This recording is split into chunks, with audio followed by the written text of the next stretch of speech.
tells me that we have a quorum, so please take your seats. Those of you remote, get ready to hold your chairs because we're going to rock and roll tonight. Right. So the lay of the land is we have a bunch of warrant articles left.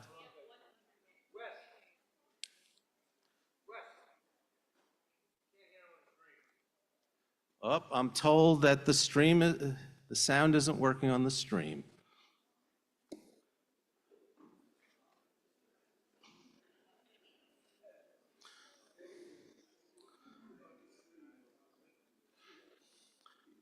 We can do it without video, we can't do it without sound.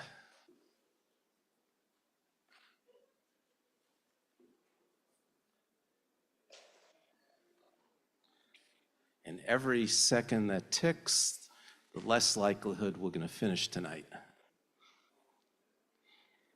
Steve at Dick says sound on the stream is good. We're good? Okay, so we've got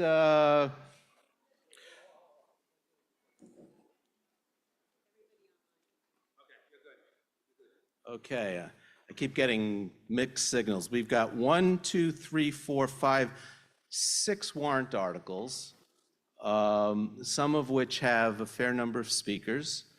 And then we have a little bit of unfinished business from last night. Just two very short announcements. The status spreadsheet that's up on the website is updated, so it should be accurate. And I'm going to continue trying to update it as town meeting progresses. So you can use that as a guide for where we've been and where motions are. And also the earbuds I described last night that were left here in May, they're still up for grabs. And if you describe accurately some distinguishing characteristics, they can be yours. Okay, so we have some unfinished business from last night. You'll recall that Article 12, Mr. Ananian discovered using his eagle eyes some broken links in the text to put it in the language Mr. Ananian understands, broken links. And with the hindsight of sleep and looking at it, the folks involved came to the conclusion that it's going to take more than a scrivener's error, a scrivener's correction to fix the problem. So all the folks are in agreement that the best thing to do is to refer it back to the planning department to fix it and rethink the approach. So what I'm going to do, as I said in my email this afternoon, I'm going to take a motion from the floor to refer the subject matter of Article 12 back to the planning department, period. Very simple. Okay, Mr. Van Scoyac moved it, and Mr. Ananian second. So I'm hoping we don't need any discussion. Thank you. Are we ready for a vote? This is Article 12 referral to the planning department. Here we go.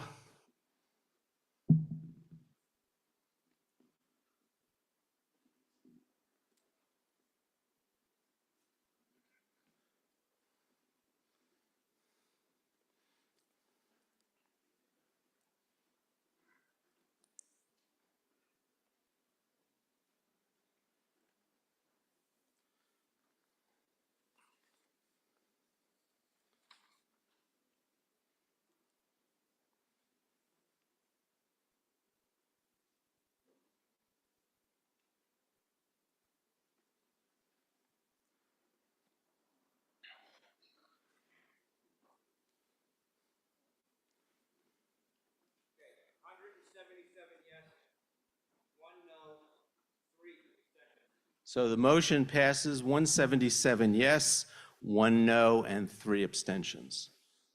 Okay, we're now ready to move on to our first new order of business tonight. The order of the articles tonight is going to be Article 17, then we're going to move to 18, then we're going to come back to 16, come back again to 15, then up to 19, and ending with 20. Hopefully, we're going to get that far. So let's start. And I am going to be ruthless tonight with time limits. So, okay, I'm glad that drew a round of applause. We'll see if that continues as I cut people off.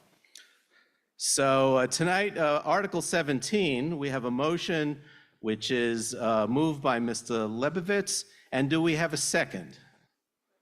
I hear a second from Mr. Warren. And it relates to asking the legislature for a home rule legislation to prohibit contracts with nuclear weapon contractors. The motion is on page 17-3 and continues to 17-4. And I call on the petitioner, Maria Udalova. And she has 5 minutes.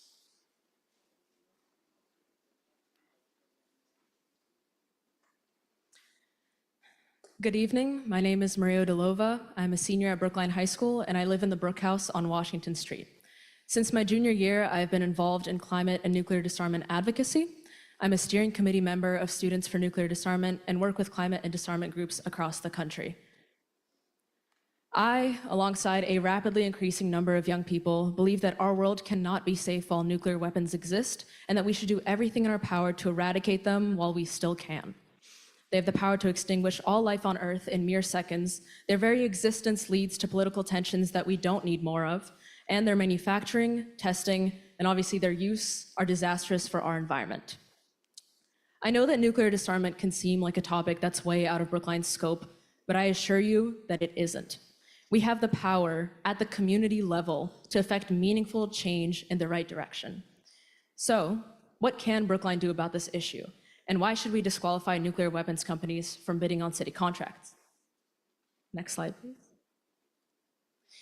Well, one of the strongest ways that Brookline can pressure those profiting from nuclear weapons is by refusing to do business with them.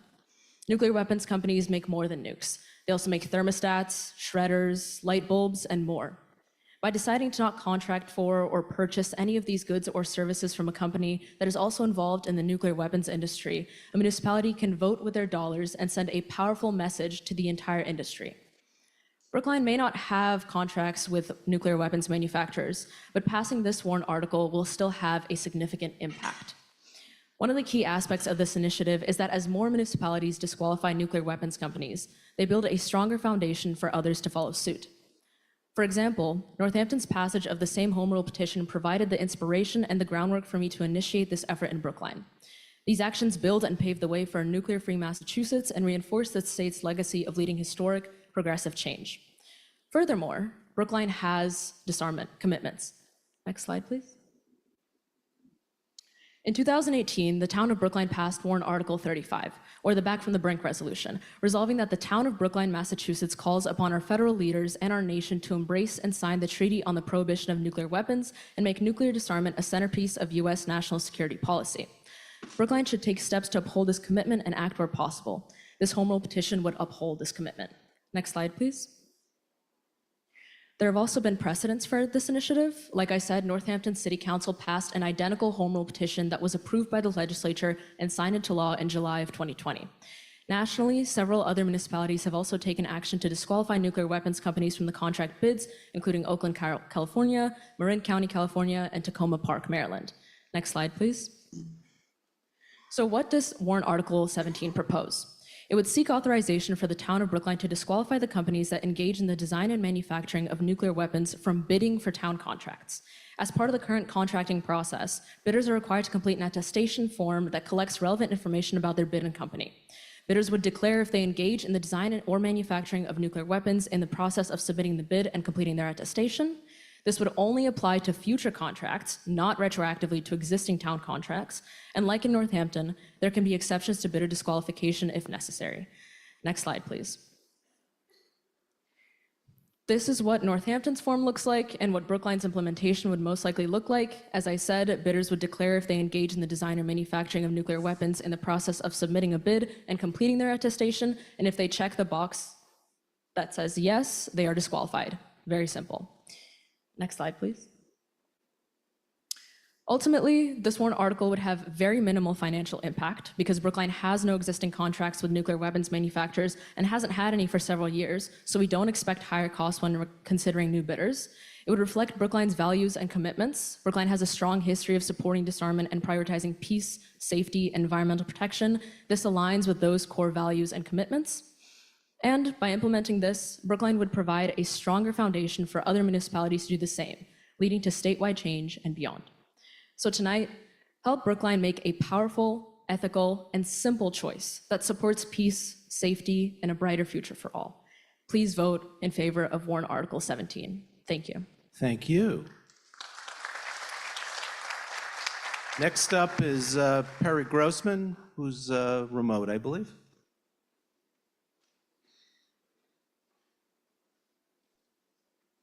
Yes, hi there. Thank you very much. Perry Grossman, speaking for the advisory committee. I'm also a town meeting member in precinct 5. And I am going to present on the advisory committee review of this. Our recommendation was no action by a vote of 3 to 20 to 0. As indicated, the petitioners seek a home rule exemption that would permit the town to decline bids on work or materials based on a company's engagement with the development of nuclear weapons. And the petitioners did model their warrant article on other places, primarily Northampton, from which they drew their language. And now, if approved by the town and the Commonwealth, then it would be specific policies would need to be developed by the town. The advisory committee members indicated support for the broad goals of warrant Article 17. However, members raised many concerns. First, Brookline would be bringing yet another home rule petition to the Commonwealth, which is time-consuming and requires the use of political capital and resources at the state level. As a result, some members suggested that a resolution might be a better option, but the petitioner said we already have a resolution on nuclear weapons and cited the need to have the ability to implement concrete policies. Second, members raised many considerations regarding possible implementation of the warrant article. While petitioners asserted that the warrant article would enable legislation with later implementation by the town, with the possibility of common sense exemptions, members said that there would be uncertainty in terms of how and when the warrant article would apply. And members asked if it would apply to educational institutions like MIT. 1 minute. Okay. And the petitioner said it would not. So the policy could be crafted to exclude regulation of subsidiaries or companies with indirect relationships, but the advisory committee was still concerned about this. Though the petitioner said that town council believed that there would be limited risks of lawsuits, members were still concerned about state law requiring that contracts be awarded to the lowest responsible and eligible bidder, and that vendors denied contracts could sue the town. And some members also wanted more information on how policies are working currently, including how policies affect manufacturers versus installers. Please conclude. And so on. So by a vote of 3 to 20 to 0 with no abstentions, the advisory committee recommended no action on warrant Article 17. Thank you. Thank you, Mr. Lebovitz.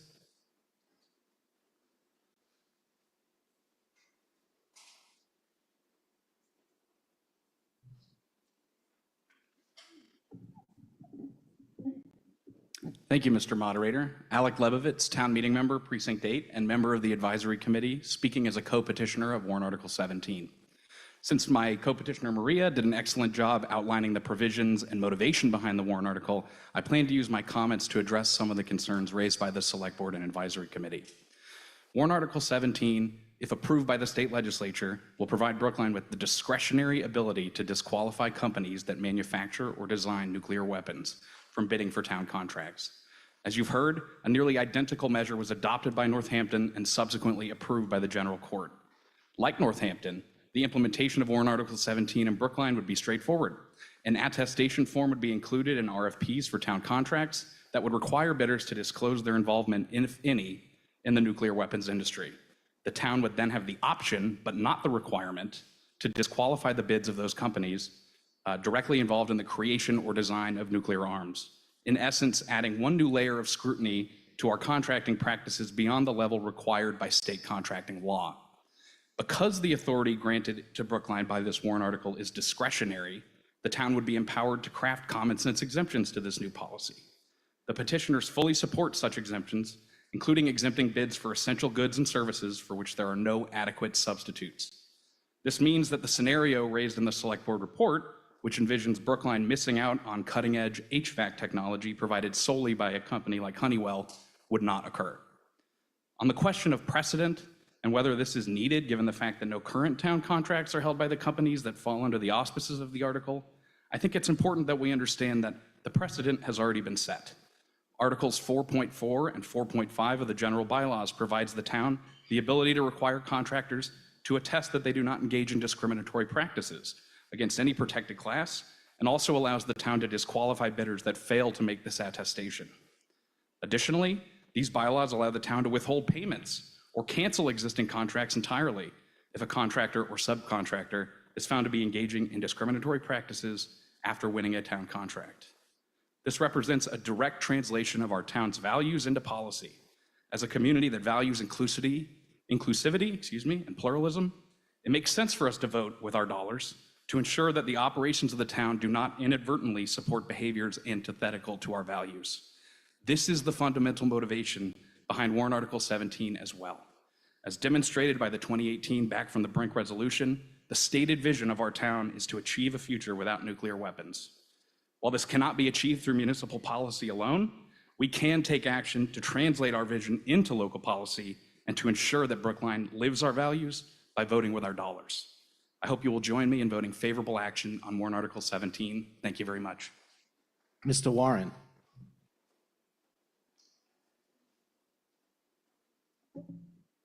Thank you, Mr. Moderator. Paul Warren speaking on behalf of unanimous Select Board.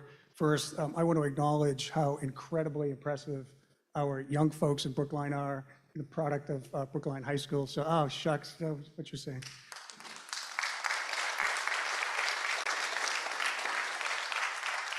And I also want to welcome a couple of guests. I don't know their names, but I know they're going to be speaking on behalf, but they're visitors to Brookline and town meeting. Welcome.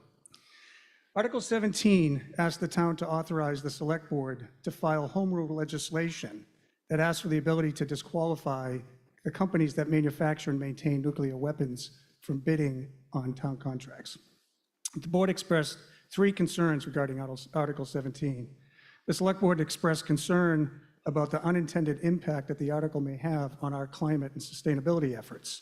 Companies such as Honeywell or its subsidiaries may be disqualified by Article 17. Honeywell manufactures HVAC system controls that play a critical role in our electrification efforts to achieve our net zero climate goals. The petitioner had mentioned that we could make an exception to that, but if we're making an exception to our values, what's the point of the article in the first place? The Select Board expressed, secondly, the Select Board expressed concerns about using our state legislators' influence for this particular legislative action. There's no history or plans for Brookline to directly contract with companies identified by the petitioners. So it seems an improper use of Brookline's legislative influence to ask for a prohibition on something that we have not done and have no plans on doing. And lastly, the Select Board expressed concerns about the potential for setting precedent for similar actions. Article 17 may lead to the passage of additional industry restrictions based on a desire to influence foreign policy. Passing Article 17 may lead to similar proposals that would prevent the town from contracting with entities that do business with, say, certain foreign nations on based on their foreign policies.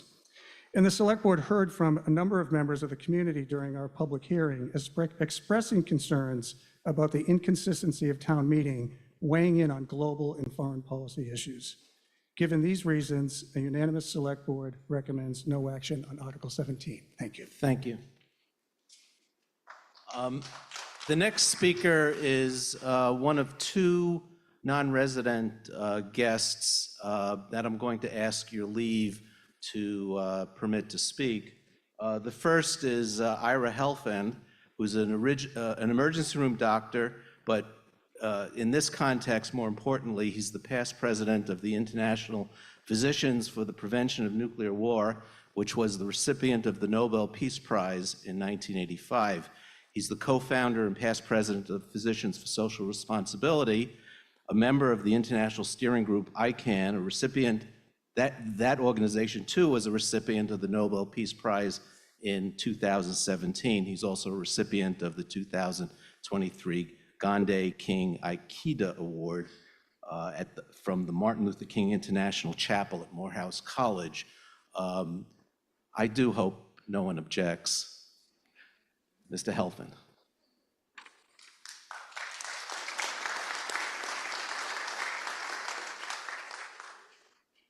Thank you very much for the opportunity to speak with you this evening. I urge you to vote in support of Article 17 because I think it's incumbent upon us to do everything that we possibly can to draw attention to the extraordinary danger of nuclear war that we face today. You know, security experts like former Defense Secretary William Perry have been warning us for the last 6 years that we are closer to nuclear war today than we have ever been, closer even than during the worst moments of the Cold War. That warning was given to us before the Russian invasion of Ukraine and the flood of explicit threats to use nuclear weapons that have issued from the Kremlin since then. At the same time, the scientific community is giving us new evidence of how utterly catastrophic a nuclear war would be. A study that was published in summer of 2022 showed that a war between the United States and Russia would, in the first 2 years after the initial attacks, kill 3/4 of the human race, 6 billion people, from starvation. This would not affect the people of Brookline, however, because Brookline would be totally consumed by the firestorm that would engulf the entire greater metropolitan area of Boston. Everybody in this room and everybody in the town of Brookline would die in the first half hour.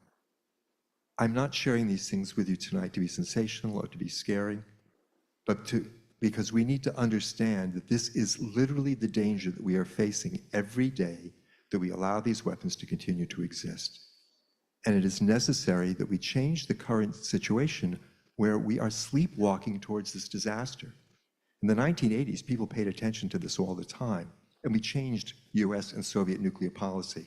Today, we're ignoring this danger, and at our great peril. Mr. Warren and Mr. Grossman indicated that we would require the city of Brookline to use some of its political capital to bring about this change. They also raised the question that this might not be a proper item for the town meeting to consider. I would ask you, is there anything more important for this town meeting to do than protect the citizens of this town, the citizens of this state, the citizens of this country, and the citizens of the world to the extent that it can? Is there any better expenditure of the political capital that this town has? Please vote yes in favor of Article 17. Thank you. Thank you. One more speaker, non-resident. His name is Timon Wallace, who's the Executive Director of Nuclear Ban US and is calling from Northampton, Mass., where he worked with the mayor and city council to commit the city of Northampton to a policy of disallowing nuclear weapon companies from bidding for city contracts. He's now working with their chief procurement officer to monitor the city's implementation of this policy and would like to share some of his experience in that process. I hope no one objects.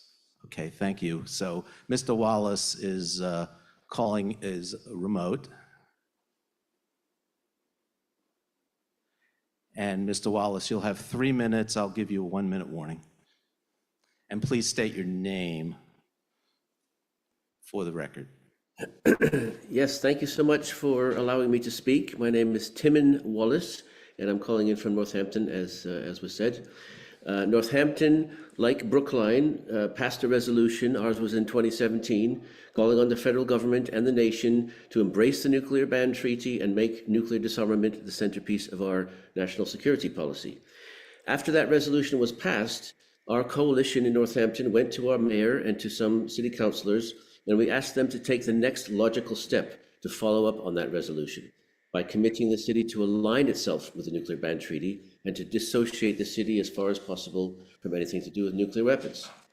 Our mayor at the time agreed to set up, to issue an executive policy order committing Northampton to eliminate any and all ties with the nuclear weapons industry. As you all by now must know from this discussion, in order to refuse city contracts to any company, the city has to file a home rule petition with the State House.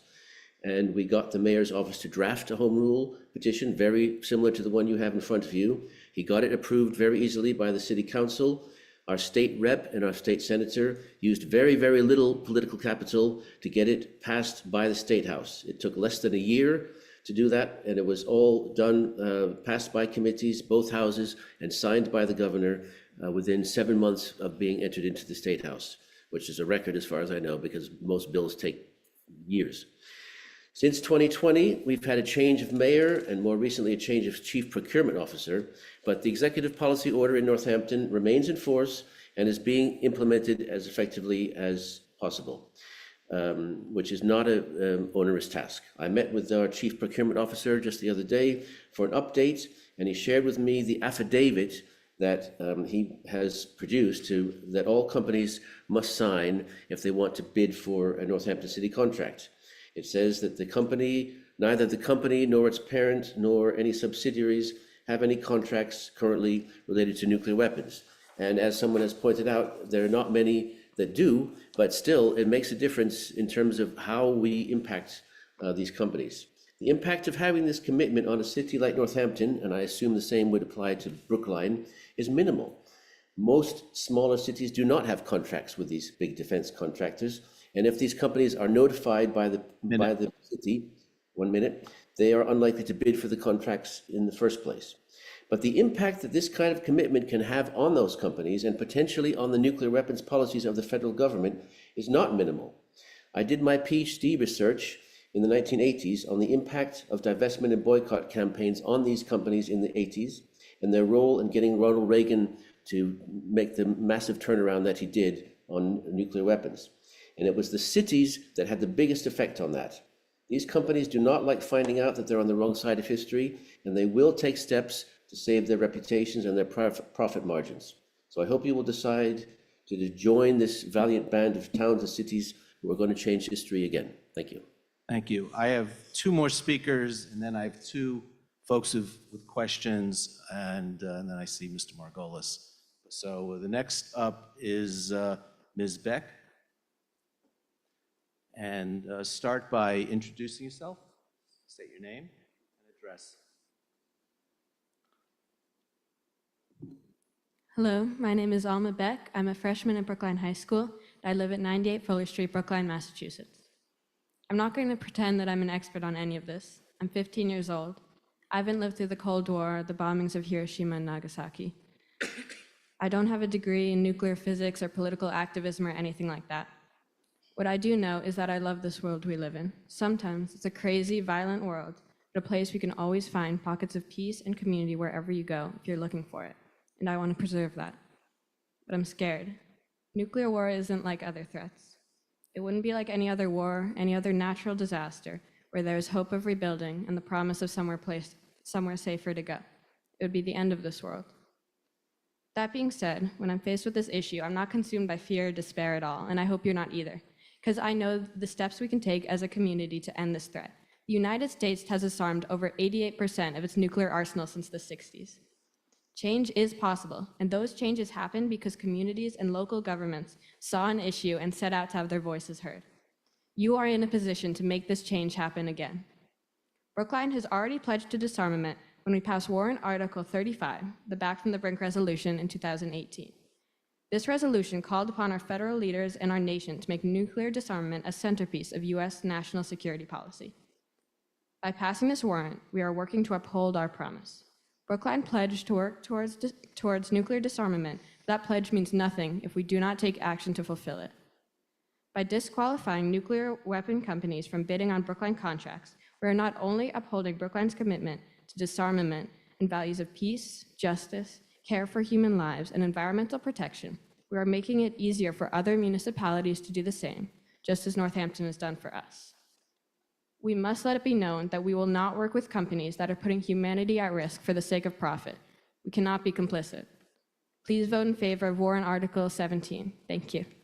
Thank you. And last speaker is Mr. Hodgkin. Start by stating your name and address. Good evening, everyone. My name's Joe Hodgkin from 1 Forest Street. I'm a graduate of Brookline High School and currently an attending hospitalist at Massachusetts General Hospital, an instructor at Harvard Medical School, and the co-chair of the board of the Greater Boston Chapter of Physicians for Social Responsibility. And I'm here this evening to speak in support of Warrant Article 17. Those of you here tonight are aware of the headlines around escalating conflicts in Eastern Europe, the Middle East, and other regions where the threats of the use of nuclear weapons have been made. As outlined by other speakers here tonight, the use of nuclear weapons would likely escalate to a conflict that would threaten civilization as we know it. While these decisions are made at the federal and international level, the harms are experienced at the local level. In only the past 5 years of my practice, I have seen our hospitals unable to cope with the COVID-19 pandemic, a chronic hospital capacity crisis that I imagine many of you have experienced with your loved ones in the hallways of hospitals for 72 or more hours waiting beds. And since the summer alone, the catastrophic CrowdStrike outage that brought our hospitals to their knees, and ongoing IV fluid shortages related to hurricanes in the South and the Caribbean, I cannot emphasize enough how unprepared we are for nuclear conflict. My network of physicians and other activists around the world, including in Russia, are calling for de-escalation and a return to multilateral nuclear disarmament, which has been remarkably successful over the past 40 years in reducing arsenals.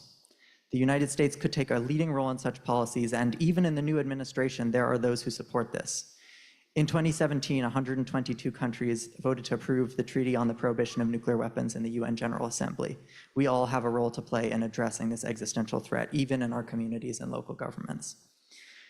As outlined earlier, Warrant Article 17 would follow the example of Northampton, Massachusetts, Oakland, California, Marin County, California, and Tacoma Park, Maryland, in excluding bidders directly involved in the nuclear weapons industry from town contracts. This is, as previously mentioned, aligned with Article 35, adopted by Brookline Town Meeting in 2018, calling for a de-escalatory nuclear weapons policy and an embrace of the Treaty on the Prohibition of Nuclear Weapons. This warrant article would allow Brookline to join with the voices speaking up for our collective survival and take a modest but significant step toward a safer world. Thank you. Thank you. Mr. Albuquerque has a question. He's remote. Good evening, Roy Albuquerque, Precinct 1. I have a couple of questions for petitioners. They're related to potential unintended consequences of the article. One is the potential contractors that we're talking about also do research in nuclear that could help us in the transition from fossil fuel to other sources of energy. How do we think about that? That's one question. The other is nuclear weapons in other countries will not go away. And in the past, it has served as a deterrent that the US does have nuclear weapons. And so I also would like to know the petitioner's opinions on the questions of deterrence. I'll allow the petitioners to answer very quickly. Mr. Lebovitz.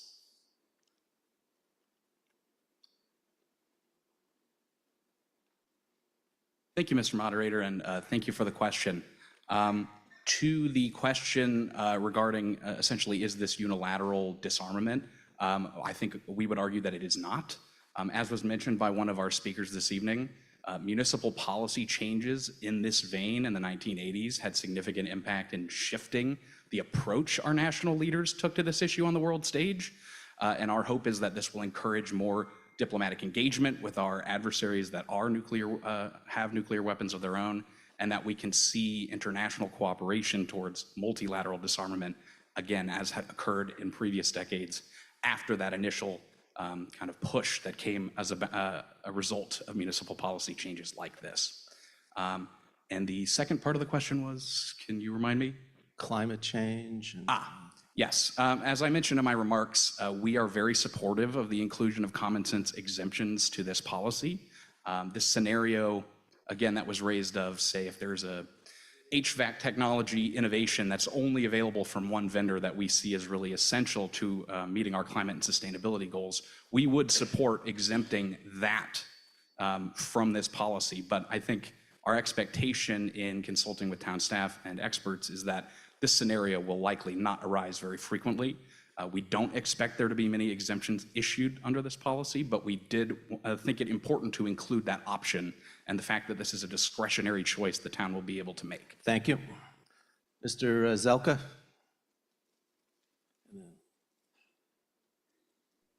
Yes, this is Sasan Zelka, Town Meeting Precinct 14. And my question is, many of these companies have thousands of subcontractors, and how are we going to deal with that? And those subcontractors are not necessarily working on the nuclear, but they're supporting these organizations. And the second question I have is that a lot of federal grants require us to buy particular products from the American companies. In terms of Honeywell, there's only a single source. How are they going to address those single source issues? I'm gonna look to town staff on this one. Is he here? Oh, he's online. Dave Giannakakis. Hello, David Giannakakis, Chief Procurement Officer. Those are implementation questions that we would have to investigate how we proceed when it comes to sort of a sole source required under grants by the federal government. It might be a candidate for an exemption situation. And then the other requirements, again, you know, we're going to have, if this was to pass, we would have to craft a policy that reflects, I think the word's been used, a common sense approach to these types of things. So I can't give you a specific answer because we're going to have to look into how this would impact any potential procurement processes that we do in the town or the building department or the engineering department or in the schools. Thank you. Thank you. And I'll note that Mr. Giannakakis is retiring pretty soon, and he's served the town for, gosh, a long time, 20 years maybe. So let's give him a round of applause.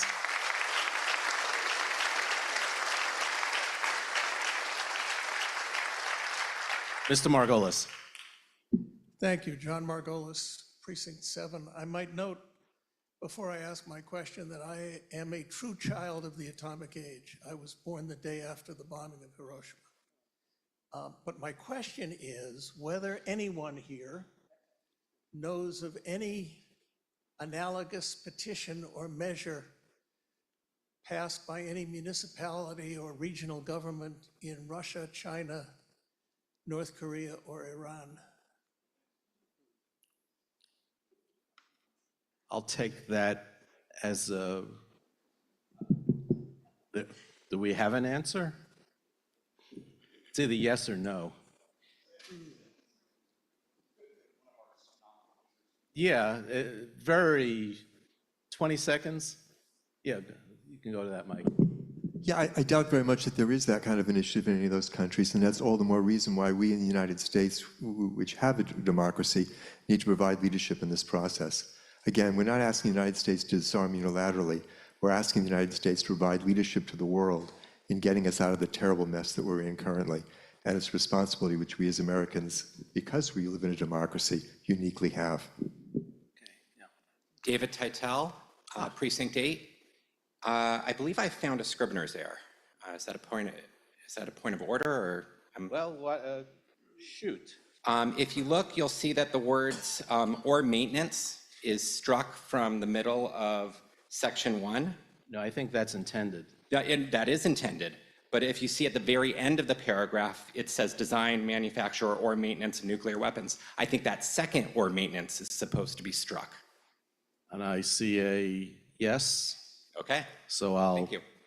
I'll take that as the motion. I'm going to allow, I have 2 motions to call the question. I'm looking. Oh, come on. I'll allow these 4 questions quickly. And I think it's Ms. Frawley who's next.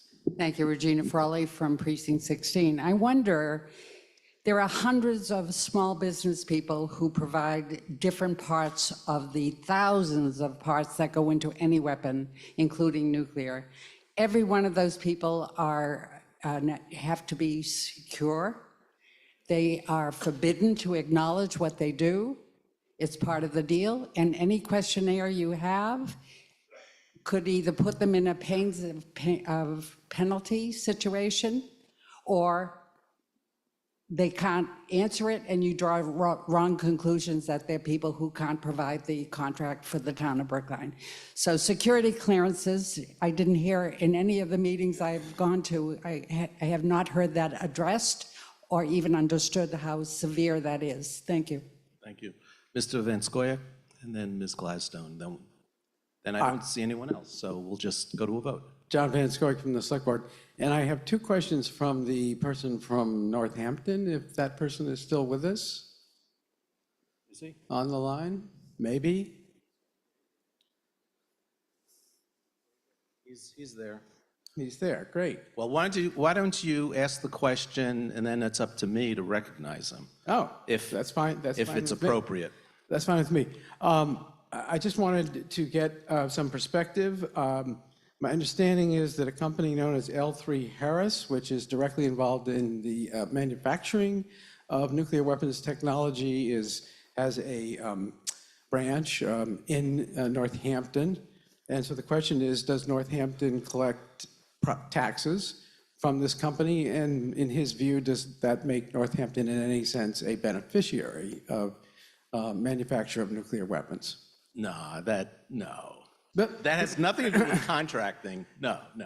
Well, I'll respect your opinion on that.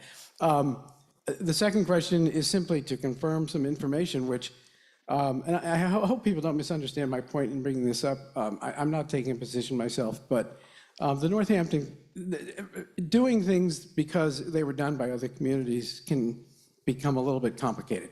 So is it true that Northampton City Council also adopted a boycott on delivery of U.S. weapons to Israel? No, I'm not taking that question. Ms. Gladstone. Okay, I struck out on 2 questions, thanks. Carol Gladstone, Precinct 2. This is actually a nerd question for state procurement. There's been a lot of comments about construction, but that's actually not governed by 30B, it's 149. Are you expecting that this will cover 149 procurement as well as 30B, or only 30B?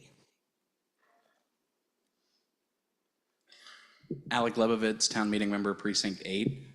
We make no distinction between the 2 separate laws, mass general laws that govern municipal contracting. So our understanding is this would apply to any bidding process that the town undertakes. And have you, even nerdier, talked about what's going to happen for filed subbids? For construction under 149?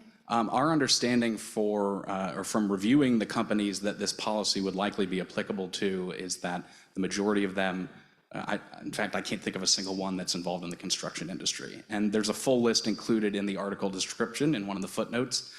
So I'd encourage you to look to that perhaps to see if there's any overlap that you're concerned about. Thank you. So another question's popped up, but I'm going to take it. I'm going to take a motion to call the question. Okay.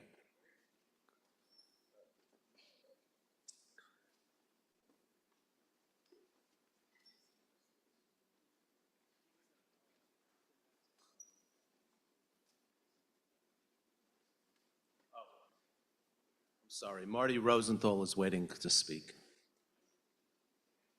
They've spoken already.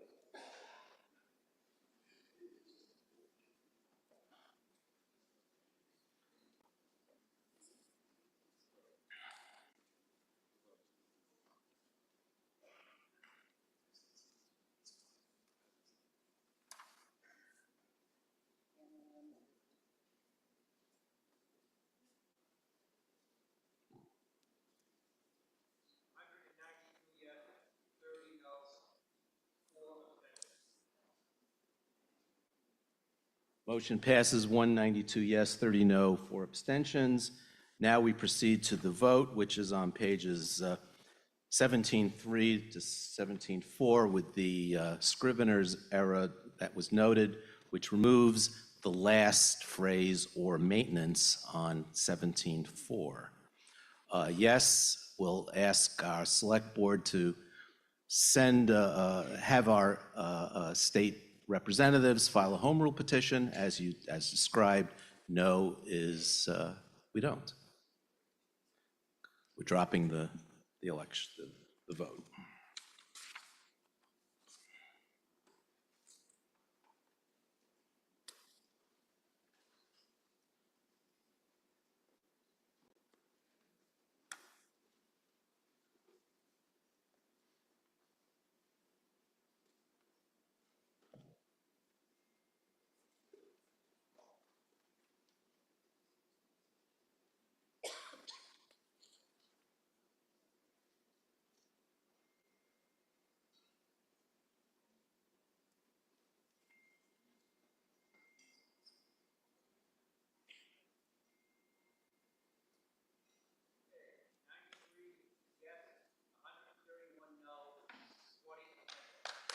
Motion fails.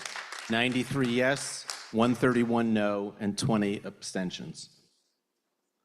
Okay, now moving on to Article 18. I'll note that took about 40 minutes. So it's looking less likely that we'll finish tonight.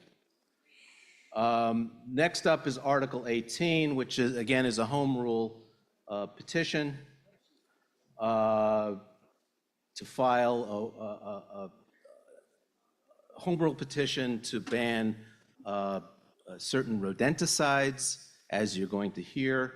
I will note for the record that no one has signed up in opposition, hint, hint. So Ms. Murphy and/or Ms. Perler, you're up. Who's up? Oh, it's Mr. Murphy. I had the wrong Murphy. I know, it's pretty good. And you're going to have 6 minutes. And who else is going to be with you? Okay, so just be close by so you can do your transition very quickly. 10 minutes, okay. It's looking less likely we're going to get done. And you have a video queued up? Okay, go ahead. Hi, Richard Murphy, Town Meeting Member, Precinct 16. We are introducing a video for a serious subject that SCAR has on our environment. Thank you. Okay, go. On the morning of February 27th, 2023, a team of wildlife professionals arrived at a cemetery in Arlington, Massachusetts. Everybody come in, come in, come in. Move easy, come in, come in. They were there to help the bald eagle known as MK, who was terribly sick and in trouble. The team brought MK to the New England Wildlife Center on Cape Cod, where she received intensive medical care. But she was so sick, the team couldn't save her, and she died the next night. MK died because she ate prey tainted with a type of rat poison that causes severe internal bleeding. These rat poisons are known as SGARs, second-generation anticoagulant rodenticides, and they kill more than rats. So unfortunately, rodenticide poisoning is something we see all the time. Our focus, we don't treat large mammals at WildCare, But of course, this is also wreaking havoc on large mammals who are eating tainted prey. So foxes, coyotes, raccoons, in the western part of the country, mountain lions, also bobcats, and certainly we see opossums with rodenticide exposure. So most of the patients we see are dogs. Most of them have ingested within 2 to 6 hours, often not confirmed. All of them, we do a basic blood panel, and then we start vitamin K therapy. So we keep a bottle of vitamin K injectable available, and then we have vitamin K tablets. It's hard for me to believe, too, that these agents are still around and available. I mean, they're very dangerous. And, then as communities looking at things on a bigger picture level in terms of how trash is managed in a community or a city, are there changes that we can make on those levels that can help to control the rodent populations without having to use as much or potentially any poison? So I think that public awareness is growing for sure. And again, that's a very positive development. And the more public awareness there is, I think that will be a pretty effective way to protect our wildlife. Yeah, most people, they see the little box, they don't think anything of it. And it's too small for something larger to get into. They don't realize that the rat's going to leave and be food for some other animal and spread that poison.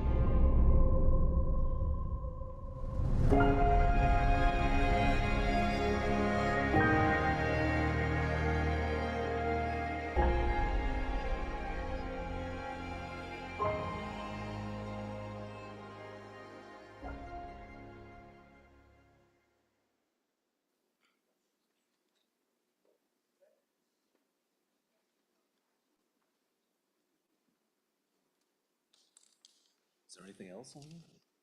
I'm waiting for my slide. Oh.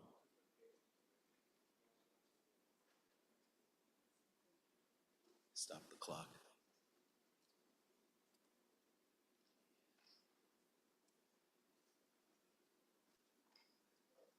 Okay, go. Good evening. Jocelyn Murphy, Precinct 16, and one of 15 co-petitioners seeking Home Rule authority to restrict the indiscriminate use of second-generation anticoagulant rodenticides, or SCARs, on private property in Brookline. SCARs are highly potent rat poisons hidden inside the plastic bait boxes you see throughout Brookline. While these poisons are touted as a solution for rodents, they come with devastating consequences for our ecosystems, wildlife, and public health. SCARs work by causing massive internal bleeding on rodents, but they don't stop there. Poisoned rodents are easy prey for predators such as hawks, owls, foxes, and coyotes. They bioaccumulate in the bodies of their victims and prevent their blood from clotting, causing both the targeted rodents and their non-targeted predators to suffer massive internal bleeding, organ failure, paralysis, and an excruciating death. Next slide, please. MK's tragic story brought the devastating effects of SCARs to light. Next slide, please. After nesting in Arlington for several years with her mate, MK died at the New England Wildlife Center from internal hemorrhaging caused by confirmed SCAR poisoning. The irony of her death is that she herself was a skilled rodent predator, but SCARs killed her. Next slide, please. Untold numbers of raptors and other wildlife are killed by SCARs every year. In a study of 94 birds of prey admitted to the Tufts Wildlife Clinic between 2012 and 2016, 96% tested positive for SCARs. In a follow-up study, 100% of the 43 red-tailed hawks admitted to the clinic within the next 2 years tested positive for these poisons. A single healthy owl is capable of capturing up to 1,500 rodents per year, more than all of Brookline's electrocution traps together have trapped in nearly 2 years. These birds of prey were found in Brookline. Next slide, please. Mammals who prey on rodents are also victims of rat poisoning. The New England Wildlife Center reports treating an average of 50 cases of suspected poisoning each year. This fox is one of 65 treated at another Massachusetts Wildlife Center within the past 2 years. Next slide, please. When foxes like these poisoning victims are healthy, each one is capable of capturing up to 1,800 rodents per year. Anticoagulant rat poisons harm people and pets as well. Between 2018 and 2022, more than 3,000 people in the US were exposed to these poisons. And in Massachusetts, nearly half of these exposures occurred among children under the age of 6. According to the Animal Poison Control Center, rodenticides have consistently ranked among the top 10 pet toxins, and local veterinarians told us that pets are frequently poisoned. Next slide, please. Despite these statistics, bait boxes like these on Brookline Housing Authority property are lined up next to Brookline supermarkets, restaurants, and apartment buildings, and the rat poison industry is booming. In 2022, commercial pesticide applicators in Massachusetts reported using over 559,000 pounds of rodenticides, 96% of which were anticoagulant poisons. Next slide, please.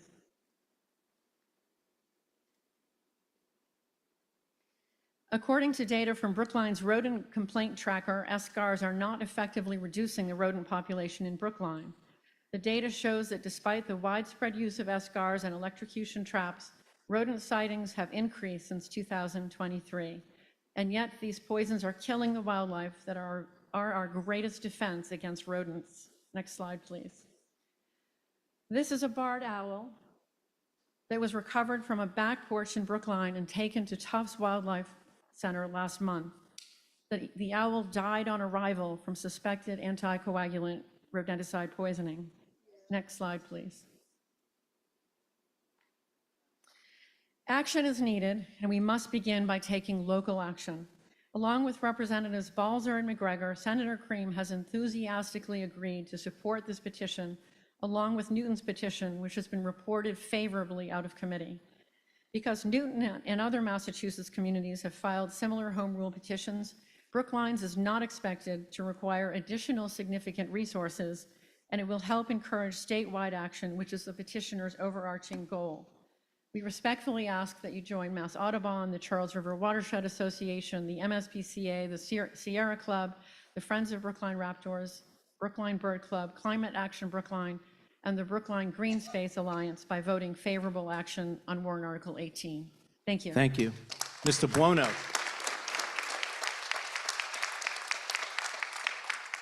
Buono.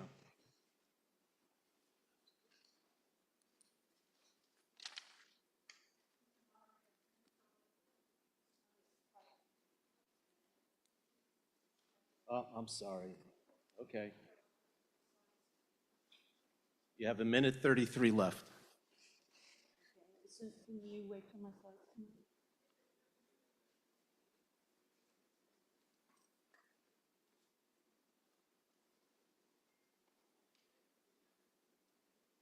up? Okay, so you're asking yourself what can we do to control rats once we stop or limit the use of SCARs? Well, the town is doing that on public property. It's currently town policy to use SCARs only as a last resort. Are there any less rats in your neighborhood than there were? They're all over my neighborhood, despite the tons of SCARs being used. So the Public Health Department advises us to use integrated pest management, kill rats while they sleep in burrows and nests, use non-chemical traps such as snap traps, use exclusion strategies, cayenne pepper irritants, odorants, safer rodenticides if necessary, and many new methods are being developed as we deal with the crisis. Next slide. Another way of controlling rats is the numbers game. Rodent birth control is being developed and has been used successfully in Newton. Your average rat can give birth 6 to 12 times a year, and a little 2-month-old rat can be a mommy and daddy. So this is exponential population growth. Next slide. So if you want to know about integrated pest management, I don't have a lot of time to talk, look on our town website where we have great resources. You're out of time. Secure trash and work together. And tell us who you are, Ms. Perler. I'm not not sure who I am. No, I'm Fran Perler. I'm a town meeting member, Precinct 8. Thank you. Advisory Committee, speaking on behalf of myself and the Thank you. petitioners.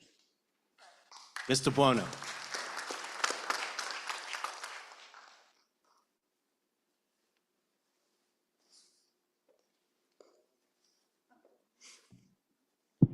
Sorry, I'll try to be quick. Anthony Buono, Town Meeting Member, Precinct 17, member of the Advisory Committee, speaking on behalf of the Advisory Committee. If passed, Article 18 will authorize the Select Board to file a petition with the General Court to grant Brookline the authority to prohibit or restrict the use of second-generation anticoagulant rodenticides, or SCARs. I'm not going to be saying that again. Newton, Arlington, and Newbury have all passed similar home rule petitions. While SCARs are banned for retail sales, state licensed professionals still use them regularly. Brookline's town department has already banned SCARs on public property. However, the town currently lacks the authority to extend this ban to private property. SCARs work by inhibiting vitamin K production, disrupting the blood clotting process. It only takes one feeding to poison a rodent. This makes them significantly more potent than the first generation of anticoagulant rodenticides. Exterminators switched to SCARs after rodents developed immunity to FGARs after multiple decades of usage. But this shift has serious unintended consequences, as outlined by the petitioner. One of the issues raised by the petitioner is the dramatic rise in non-target animal poisonings. Studies have shown that the through necropsies of local owls and hawks reveal anticoagulant poisonings. A Tufts Medical Center study that the petitioner cited found that 100% of red-tailed hawks admitted between 2017 and 2019 tested positive for more than 2 types of SCARs. Other research warns that even small levels of residue in raptor livers can cause symptoms or death, like 0.1 grams per milligram. Since raptors consume up to 1,000 to 2,000 rodents per year, harming these natural predators, the petitioner suggests, may actually increase the rodent population unintentionally. The risks are not limited to wildlife. Over the past 3 years, there have been 200 documented human exposures to SCARs, with half of them being children under the age of 6. Despite these effects, some advisory committee members raised reasonable concerns about losing an effective tool for rodent control. Other members felt that integrated pest management, carbon monoxide techniques, and even rodent birth control through tablet forms have shown more promise in dealing with the problem. These methods could prove safer and more sustainable in the long run. Now, this is tricky. This is still stuff that I'm trying to wrap my head around. But there is currently a bill in the Massachusetts House, supported by our state rep, that is looking to study the effects of SCARs statewide, and it's looking to eventually ban SCARs wholly statewide. But there is still holdup in that. So even if we pass this home rule petition tonight, there is no guarantee that the legislature would approve it. But as the petitioner mentioned, there is some support. Despite this, the advisory committee recommends favorable action on warrant Article 18 with a vote of 24 yes, 0 no, and 0 abstentions. I'm going to call on Mr. Perlman for the Select Board, and I'm going to take a motion to call the question right after. So read your audience, Mr. Perlman. Good evening, David Perlman, Select Board, speaking on behalf of the Select Board. Article 18 would authorize the Select Board to file home rule legislation that asks the state legislature to enact legislation allowing the town to prohibit or restrict the application of SCARs. While the town has already voluntarily chosen to discontinue the use of these rodenticides in connection to public property, this ban would apply to private property owners and pest control operators currently using SCARs. SCARs have caused substantial, including fatal harm, as we have seen from the other presenters. As many other communities have also filed home rule petitions, the hope is that in doing so, there will soon be a statewide ban. State Senator Cynthia Cream is a sponsor of a parallel home rule petition in Newton. A unanimous Select Board recommends favorable action. Thank you. I have a number of motions to call the question. Mr. Sandman moves it, and it's Ms. Weaver seconds. So whenever you're ready to. Oh, and the motions. Oh, I never told you where the motion is. Oh, and who the speakers. Okay, I'll say that. So the motion is on page 18.1, and it's converted to the form of a motion. So it starts with voted that the town will authorize, and then you cross out or act on anything relative thereto. The speakers who are left are Ms. Jansen, Mr. Golden, Mr. Birnbaum, Mr. Lynn Jones, Mr. Murphy has a PowerPoint, and David Brick. Oh, and Anna Albuquerque has a question, and that's it. And I'm told that there are some sixth graders who want to show a video. Okay, so that's another piece that's being cut out.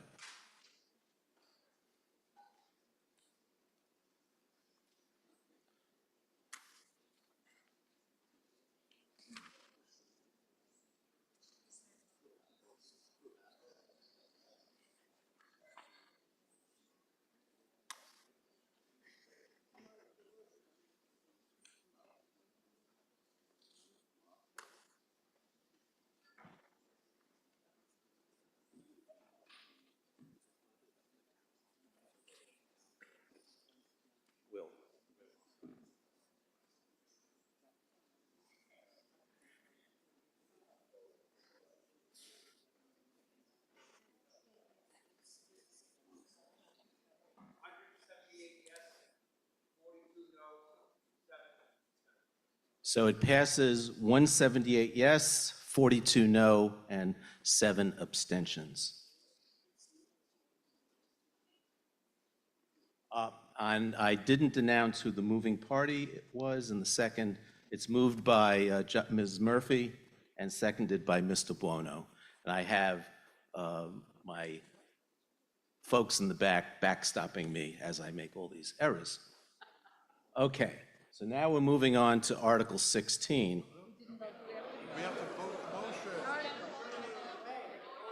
Oh. Okay, I'm really trying to shortcut the... Okay, let's vote on Article 18. Right, 18.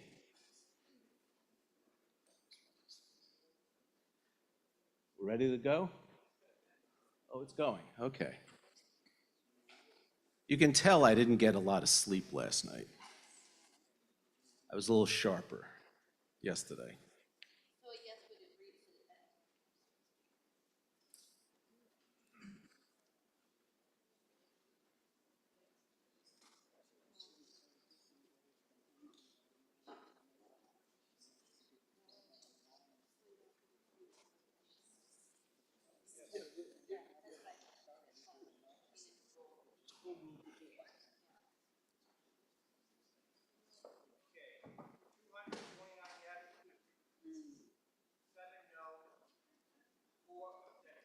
Okay, it passes. 229 yes, 7 no, 4 abstentions. Got that? 229, 7, 4. Okay, now we're going to Article 16.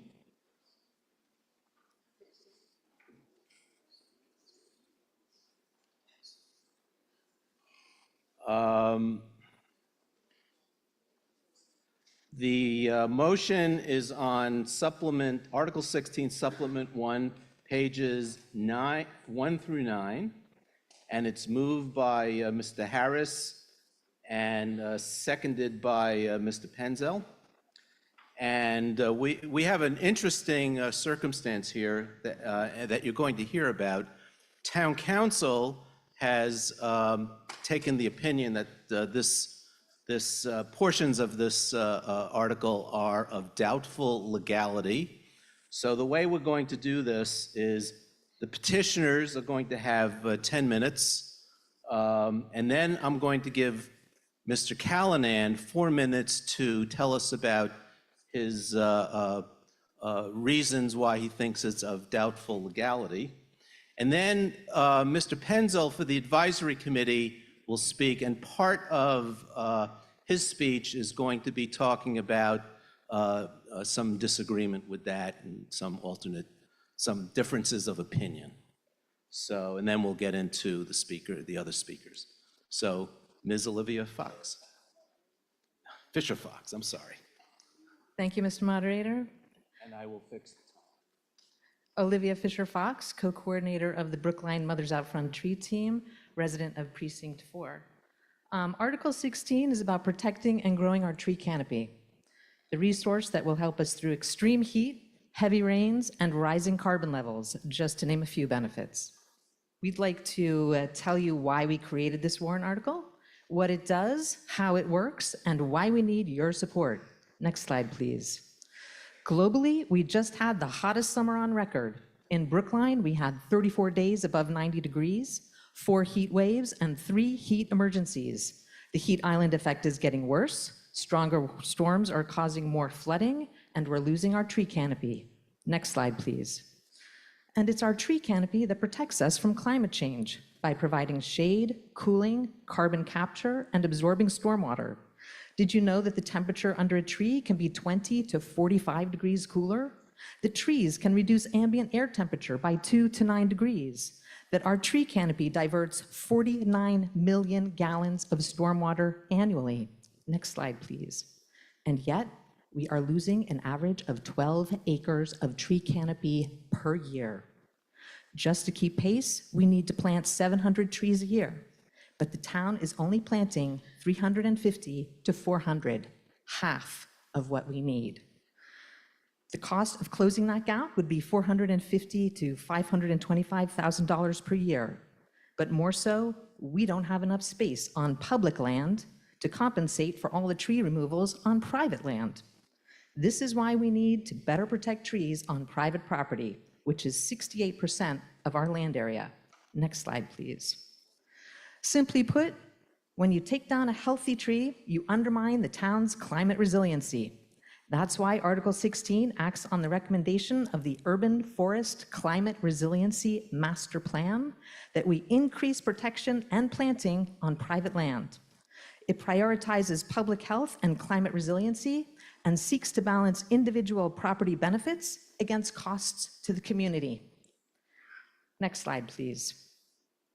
For this reason, Article 16 would require a permit to remove any tree that is 6 inches in diameter or larger and require mitigation proportional to the loss of the benefits that tree provided, while providing exemptions for a range of circumstances, including trees that are dead, dying, diseased, unviable, hazardous, damaged by natural disaster, or crowding out other trees, owners whose income is at or below 80% AMI, 100% affordable housing projects, and solar panel installation. Next slide, please. So why are we increasing the mitigation? Because the larger the tree, the greater the loss. So the mitigation formula reflects that. Large trees are climate rock stars. Each group of trees pictured here stores the same amount of carbon. For instance, one mature red oak tree, 54 inches in diameter, stores 8 tons of carbon. In order to pull the equivalent amount of carbon out of the atmosphere from smaller trees, you would need 465 trees at 4 inches DBH. And that's the group of smallest trees on the right that are the size commonly used for replanting. Next slide, please. In the current bylaw, you replant 1/2 inch for every 1 inch of tree diameter you remove, or pay $500 per inch into the tree fund. Under our proposal, the amount you need to replant is based on tree size, with payment into the tree fund set at $500 per inch not replanted. This formula is the same as the City of Newton's formula. As shown in the chart, the replanting increases as the tree gets bigger. However, based on available data, 75% of trees removed are likely to be in the first tier. Next slide, please. Now, what's the typical size of tree coming down in Brookline? Since we do not have that data, we looked to the 5 years' worth of data available from Cambridge, where the median size of trees removed was 18 inches in diameter. Under the limited triggers of our current bylaw, that healthy tree would require 9 inches of replanting, or a little more than 2 landscape trees, boxed out in red, with the option to instead pay into the tree fund. Next slide, please. Our proposed mitigation would require replacing a healthy 18-inch diameter tree with the same 18 inches, or 4.5 replacement trees boxed out in red, with the choice of paying into the tree fund. The tree fund, by the way, is the town's fund to plant and maintain trees in other parts of town to offset those lost on private property. As you can see, even under our proposal, replanting comes nowhere near to replacing the tree the town just lost. So this amendment asks that you consider taking just a small step toward increasing the mitigation for healthy trees lost in town. And I say town because the urban canopy provides climate resiliency to all of us, whether it is on private, public, or commercial land. And now I would like to hand it over to Catherine. And state your name for the record, Catherine.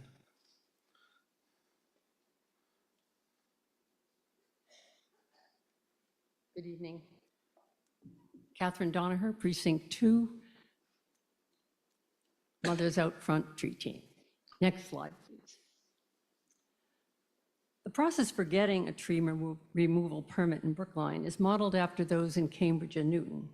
So if you want to take down a tree greater than 6-inch diameter, the first thing you do is fill out an application with the relevant information about your tree. That may include an arborist certification on the condition of the tree. Many tree removal companies will provide this at no cost if you use them for renewal.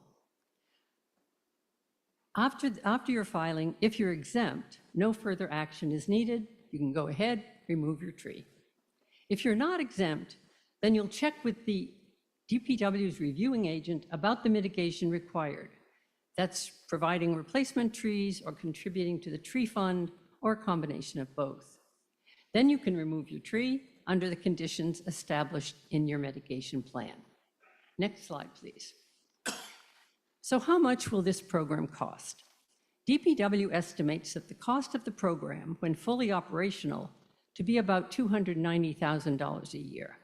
We, the petitioners, conducted a detailed pro forma analysis using a range of benchmark data, including the 5.5 years of actual tree removal experience in the city of Cambridge.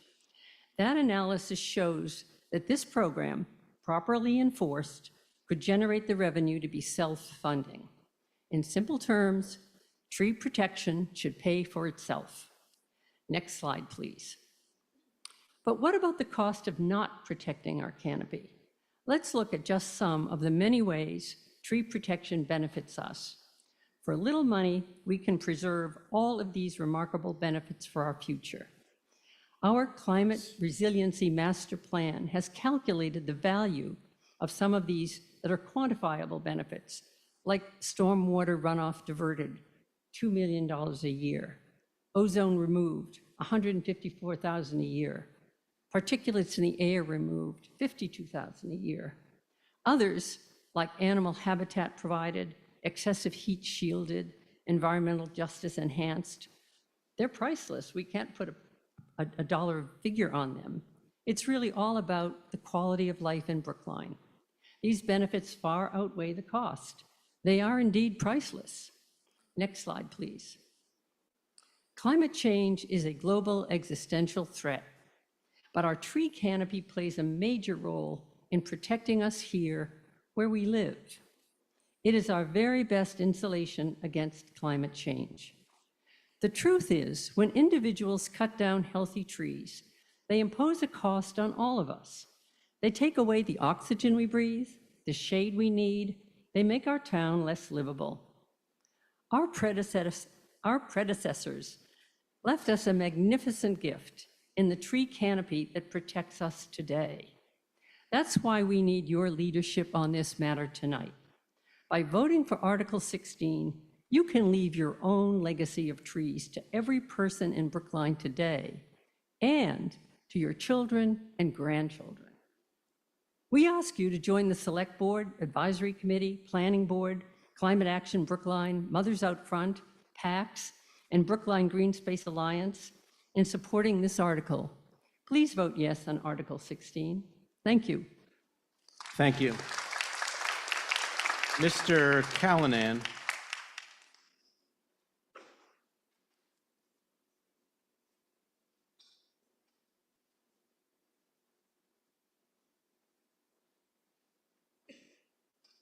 Good evening, I'm Joe Callanan. For those who don't know my background, I've been town council since March of 2022, and before that, for 6 years, I was solicitor for the town of Weymouth. And prior to that, I was in the trial division of the Attorney General's office for 11 years, last 2 supervising all real estate claims against the Commonwealth. I've tried takings cases before, 9 times, spending almost 3 months of trial days. I've written a book review of a treatise on takings law for a magazine for the American Bar Association. I've appeared in the appellate courts of Massachusetts at least 6 times involving takings cases. I recite this background to give you some context for the advice I give you as your town council, that based on my education, training, and experience as a government lawyer for the past 25 years, in my opinion, if adopted, Warrant Article 16 would amount to an unconstitutional taking. In Supplement 3 for Warrant Article 16, there's a memorandum of mine. It's 7 pages long, 4,000 words. I include 80 attachments in 4 cases. I wrote this memorandum in September, laying out the basis for my opinion. And since then, I've heard nothing from petitioners nor supporters to change my conclusion. To quickly summarize, there's 3 cases from the United States Supreme Court, Nolan, Dolan, and Kuntz, that lay out the legal framework for when a government action can amount to an unconstitutional taking, an appropriation of private property with the government paying fair compensation.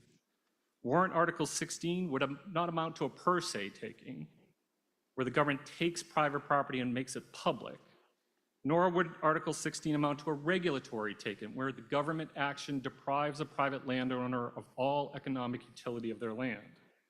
What I'm concerned about with Article 16 is that it would amount to an illegal exaction, an unconstitutional condition. In addition to my memorandum, I've included several cases, including a case from the United States Supreme Court from just last spring. In pages 14 through 17 of the supplement, you can read the Supreme Court's explanation of what amounts to an illegal exaction. An exaction is when the government requires a private landowner to pay a fee to the government to be able to use that private landowner's own private land. Kuntz tells us when that demand for money goes too far. Nolan, Dolan, and Kuntz say when the government requires a monetary payment from a private owner to use their private land, 2 conditions must be met. I'll only focus on one, and that is when the government's action or the taking, it must be roughly proportional to the development's impact on the government's land use interests. In my opinion, this is where Article 16 fails. I rely on 3 cases from courts around the nation that have found similar tree preservation bylaws unconstitutional. Those 3 cases are from Michigan, Texas, and the United States Court of Appeals for the 6th Circuit. Copies are in your supplement. Since I wrote my memorandum, I've attended many of the meetings regarding this warrant article, and I've heard nothing that the proponents nor supporters have led me to a different conclusion. Since my time is running out, let me address just one argument they've made. But I'm happy to address and answer any questions anyone has. Town meetings should not let the Attorney General's office decide this. Their review is limited strictly to the face of the bylaw and whether the bylaw would be facially invalid. What I'm referring to is it's going to be invalid under certain circumstances where we charge too much money for the benefits that trees create for the community. Thus, I'll conclude by reminding you that a motion for a doubtful legality would be in order here, and I thank you very much for taking the time. Thank you. I'll just say that the way town meeting time tells us to go is town council gives us his opinion. You've heard it, and it's in your hands whether to vote yes or no, given that you've heard it. Now, Mr. Penzel. Thank you. I'm Mark Penzel, Town Meeting Member, Precinct 2, speaking for the Advisory Committee, which by a vote of 16-2 with 3 abstentions, urges favorable action on Warrant Article 16 as amended by petitioners in the Select Board. As you've heard from petitioners, I'm going to talk about the substance before I get to the legal part. As you've heard from petitioners, Warrant Article 16 proposes to strengthen significantly the current tree preservation ordinance by applying it to all property in Brookline and increasing the mitigation requirements for the loss of larger trees.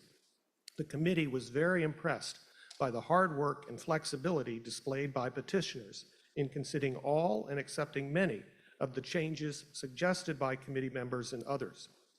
These included the following: the changes that they made: removing the requirement to obtain an arborist's written certification in the event of a natural disaster, changing the shall to may in the penalty section, exempting from permitting fees and mitigation obligations when trees are, one, unviable, which includes trees that are not yet dead but are clearly dying, interfering with the health of other trees on the lot, which would include invasive species, and three, making it impracticable or uneconomical to install a solar energy system.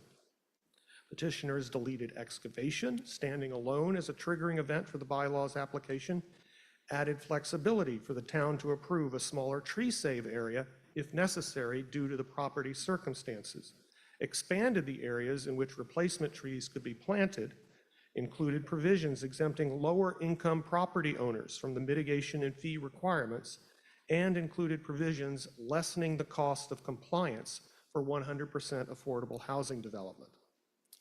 Now, this article cannot be effectively implemented without additional staffing. Because there are a lot of unknowns, for example, the number of protected trees in town, the number of potential applications, et cetera, it's very difficult to estimate what will be needed. DPW has estimated that the costs of implementation could be up to $272,000 annually for 2 full-time employees and their overhead, plus up to $125,000 for 2 electric vehicles. After funding these startup costs from the existing budget, there is the possibility, as petitioners explained to you, that the expanded program could possibly pay for itself from the mitigation fees paid into the Tree Preservation Fund. This idea is supported by a detailed analysis, again, that petitioners provided of the fees generated by Cambridge's 5.5-year experience with its ordinance. Now, you've just heard from Town Council that this warrant article, if passed, could be subject to successful legal challenges for requiring the unconstitutional taking of property. Given some of the hostile cases out there, Town Council is absolutely correct to raise this as a potential issue, particularly given the rightward drift of the courts. His argument, however, did not persuade the advisory committee to vote against the article. Lawyers on the committee, among which I am one, offered counter-arguments, and both lawyers and non-lawyers argued that the changes were worth fighting for. The lawyers agree with Town Council that, under the trio of Supreme Court cases he cites, the burden imposed on the property owner under the bylaw must be roughly proportionate to the community benefit that is delivered. That's the rough proportionality test. This means that permit conditions must have rough proportionality to the development's impact on the land use interest and may not require a landowner to give up or pay more than is necessary to mitigate harms resulting from new development. In this case, new development simply means tree removal. Town Council pointed to several cases from other jurisdictions that have held tree ordinances unconstitutional as applied. Our disagreement with Town Council boils down to this. Unlike in the cases striking down tree ordinances, petitioners have provided solid evidence of rough proportionality. Among other things, this evidence comes from petitioners' reliance on the social harm caused by the loss of the carbon capturing ability from trees that are cut down. None of the cases cited by Town Council had this evidence or relied on this argument.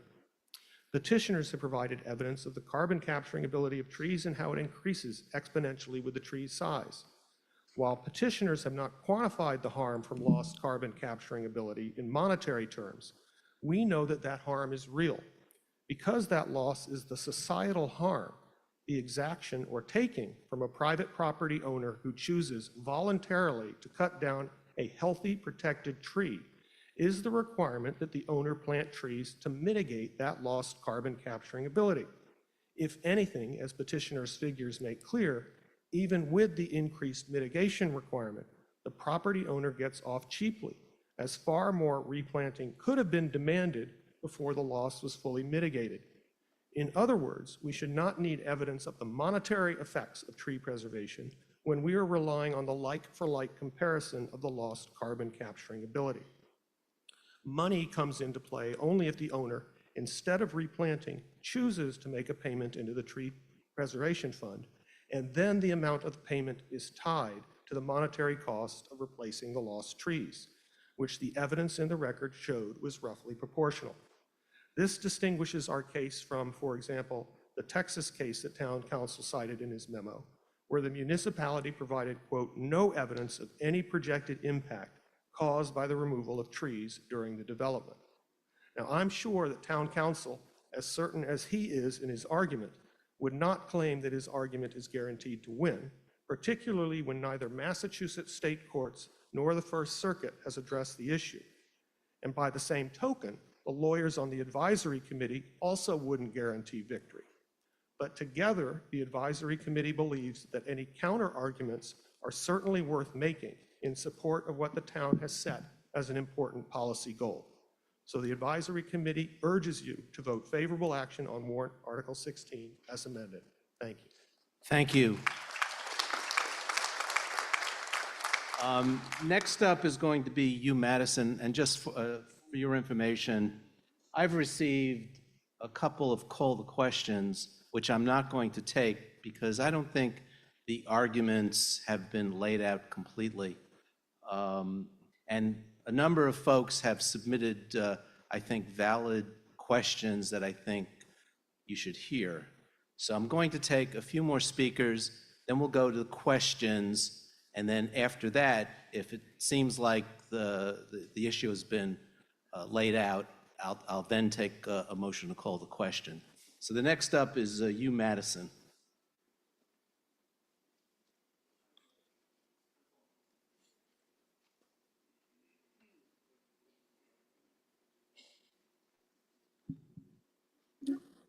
Thank you. I'm Hugh Madison, Precinct 5 Town Meeting member, member of the Tree Planting Committee, but I'm speaking only for myself. A whole lot of work has been done on warrant Article 16 by town staff, petitioners, advisory, and other committees. As they say, the devil is in the details. And although there was widespread support during the hearings, questions remain unanswered. In my experience, the first question that is normally asked is, where does the funding come from? So far, there has been no source of funding identified. The Urban Forest Climate Resiliency Master Plan suggests that various federal and state agencies offer grants. Also, nonprofits like the Bar Foundation, corporate partnerships and private corporations, and foundations are available, but someone has to write the grant application. The need for a funding source is mentioned in comments in the combined reports. Planning staff is, quote, concerned that this replacement warrant article can only be effective with additional staff to manage and enforce this more stringent bylaw. The town has to be willing to budget for the entire operational costs, at least initially, while a cash fund accumulates. Quote, DPW staff agrees with the intent of the article, but has a serious concern about having enough staff to implement and enforce it. At least 2 additional full-time staff members would be required. Conservation Commission comments, quote, our view is that any program involving tree preservation on private property should be one that is capable of being administered smoothly from the perspective of both the town staff and its citizens. Warrant Article 16 is complex, and the concept has wide support. In general, passage at this time is premature. We do not want to steal money from the existing budget for the Open Space Division, which is already barely staffed. We need to do the work to maintain the new law successfully. So let's be realistic in terms of implementation.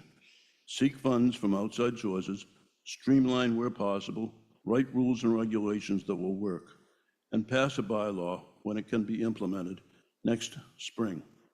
Please vote no action. Thank you. Thank you. I'm going to call on 2 more speakers, then go to questions.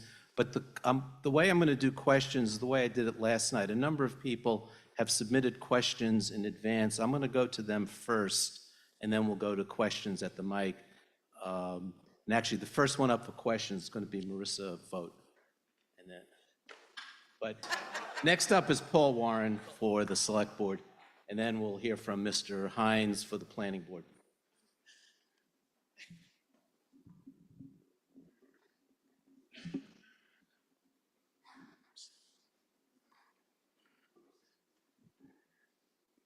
I think I got it. Yeah, you're a theater guy. You understand this, how that works. Thank you, Mr. Moderator. Paul Warren, speaking for the Select Board that is recommending favorable action by a vote of 4 in favor and 1 against. Article 16 is a petition to expand the town's tree preservation bylaw, which was approved by the fall 2022 special town meeting. Petitioners have brought warrant Article 16 to address the narrow scope of the existing bylaw that leaves large portions of the town's tree canopy vulnerable to continued loss. The petitioners argued that we need to expand our existing bylaw to further protect our tree canopy in support of our climate resiliency goals. Our tree canopy helps to lower the ambient air temperature by 3 to 5 degrees and helps to mitigate the effects of heat islands. Trees also contribute to storm and floodwater management and capture and store carbon. And of course, trees contribute to the beauty and enjoyment of our neighborhoods, parks, and business districts. Article 16 expands the current bylaw in a few important ways. The article expands the applicable land coverage to include the entire lot and expands to include all private residential and commercial properties. The article adds notice requirements to abutters when a permit is issued. It requires that the tree save area be documented and certified by a certified licensed professional before work begins.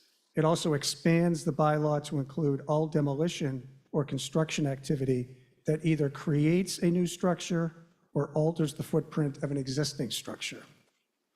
The article increases the mitigation costs for applicants seeking to remove older protected trees if the applicant chooses to not replace them. It also provides exceptions, including for financial hardship, 100% affordable housing developments, and the installation of solar panels. The Select Board discussed the Department of Public Works' concern about funding the necessary staff to support the expanded bylaw. However, the petitioners made a very credible case that the bylaw, after initial startup costs, would be self-funding. And finally, the Select Board did discuss Town Council's opinion that the new tree preservation bylaw could be considered an unconstitutional taking by the courts because of the lack of the rough proportionality between what the bylaw would impose on a private landowner and the harm the bylaw seeks to prevent. The Select Board, by a vote of 4 in favor and 1 against, recommends favorable action on Article 16. Thank you. Thank you. Mr. Hines?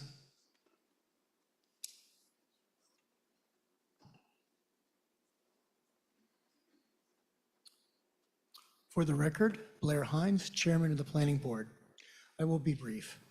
The Planning Board was supportive of the modifications of the current town's tree bylaw to expand it to include all properties in the town, not just private residences and particularly the areas near the lot lines.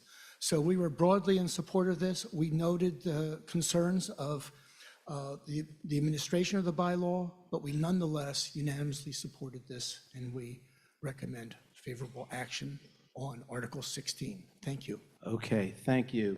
So right now we have a whole lot of people lined up with questions, and I'm going to take questions only. So please, let's not turn them into speeches, and 1 question each, given the volume of folks. And as I wrote, a number of people who sent me multiple questions. I would encourage you to get involved in the vetting process where you can really engage in conversations and get answers to lots of questions. So Marissa Vogt. Yeah, hi, my name is Marissa Vogt. I'm a town meeting member in Precinct 6. So I sent a couple of questions last night because I was trying to understand the balance between the burden this places on private property owners and public benefits. And my questions were about the cost. And I did forward those to the town meeting listserv, so you can see the answers from Alexandra Vecchio there. But I have a sort of a follow-up question. So We heard, you see in your email that in the first 11 months of the current tree protection bylaw, there were 62 tree removal applications, and none of them resulted in any payment to the tree fund. And that typically town staff plant about 400 trees per year on a budget of about $95,000. So, and the estimated cost of enforcement is about $275,000. So by my math, that $275,000 could instead be used to plant about over 1,000 public trees, public street trees by the town. And so I was just wondering if that's the case, if we were to instead spend $275,000 on enforcement, if we could spend that on, if that would get us like 1,000 street trees. Is that the way it's structured? I'm seeing the DPW folks coming forward.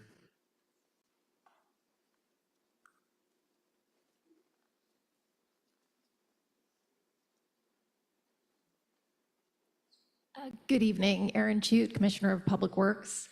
The $95,000 is for supplies alone. That actually doesn't account for our staff time that's doing the installation. And so the overall cost actually for tree installation is higher. We used to do it with contractual services, but felt like we did a better job and more efficiently and effectively in-house, but we've really maxed out in terms of what we can plant with the staffing that we have. So 275 alone wouldn't necessarily just mean that we could plant 1,000 trees and per year. And I think the other question really is going to be about space and whether we have the space to plant that amount of trees on public property. Okay, thank you. Okay, thank you. Next one up is Lee Birnbaum, and after that will be Bitsy Perlman. And as I said, one question. I know a number of folks have submitted multiple questions, so pick your highest priority question.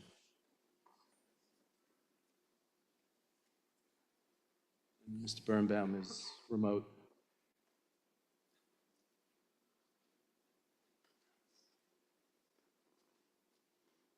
Hello, Lee Berenbaum, Town Meeting Member, Precinct 9. We've heard a lot tonight about the intended consequences of this warrant article.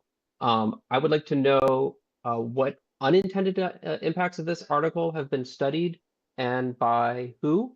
I was hoping the planning department or some of the other civil servants in the room would be best positioned to answer that question. We've heard a lot about unintended consequences this week, so I'm curious to hear about this one. Do you want to take that?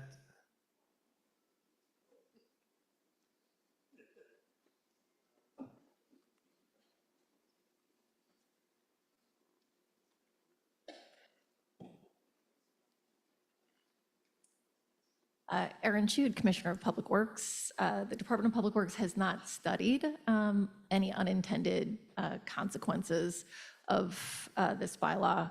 I think the only unintended consequence that we have heard of is that there are some private properties out there right now that are removing trees because they are concerned about the outcome of this particular bylaw. That's the only, I think, unfortunate unintended consequence that we've heard of so far.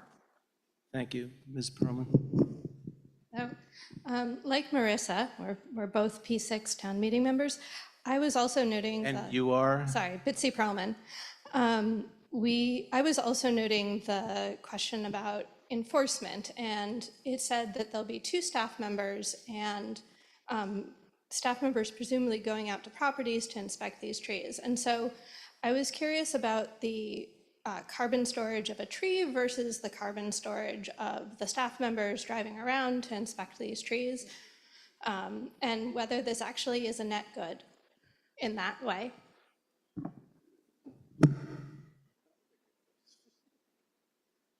So who drew the short straw on this one?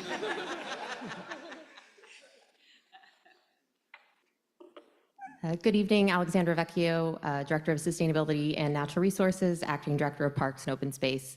The staff that would be doing the enforcement, the proposed budget for them includes 2 electric vehicles. So I'll let you do the carbon math on that. Thank you. So I've got one more pre-submitted question. I've got 2 on the remote, and then we'll go to the microphones. So next up is Katha Seidman. Sorry, Bonnie. Kathy Seidman, Precinct 2. If the goal is to mitigate the effects of climate change, we need to understand the relationship between heat islands, tree canopy, urban housing, and the larger community's well-to-wheel carbon footprint. Has anyone studied how tree preservation that inhibits denser urban housing near transit would affect our well-to-wheel carbon footprint? Petitioners?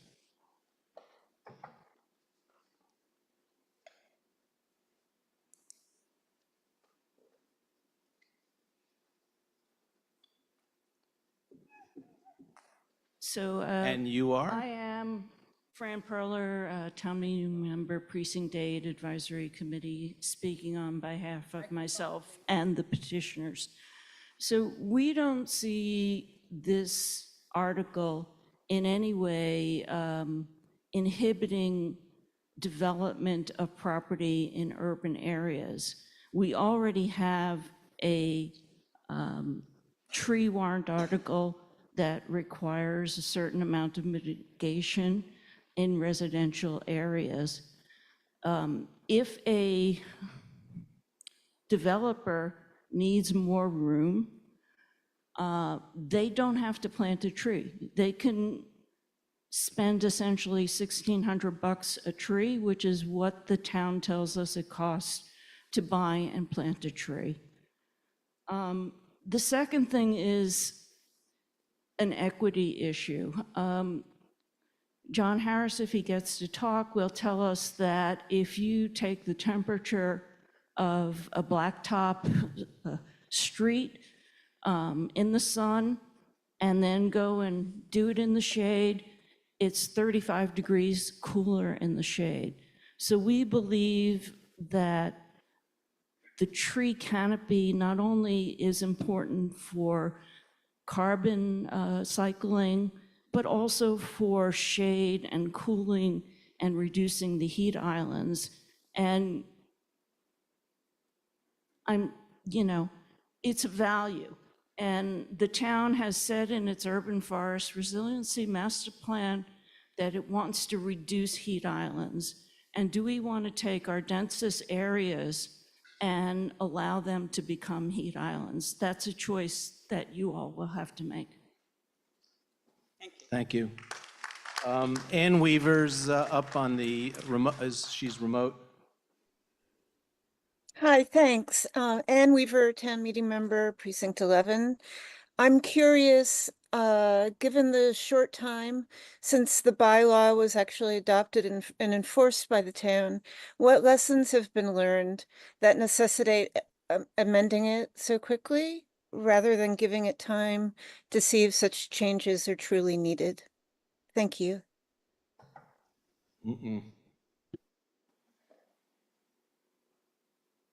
Mr. Brady.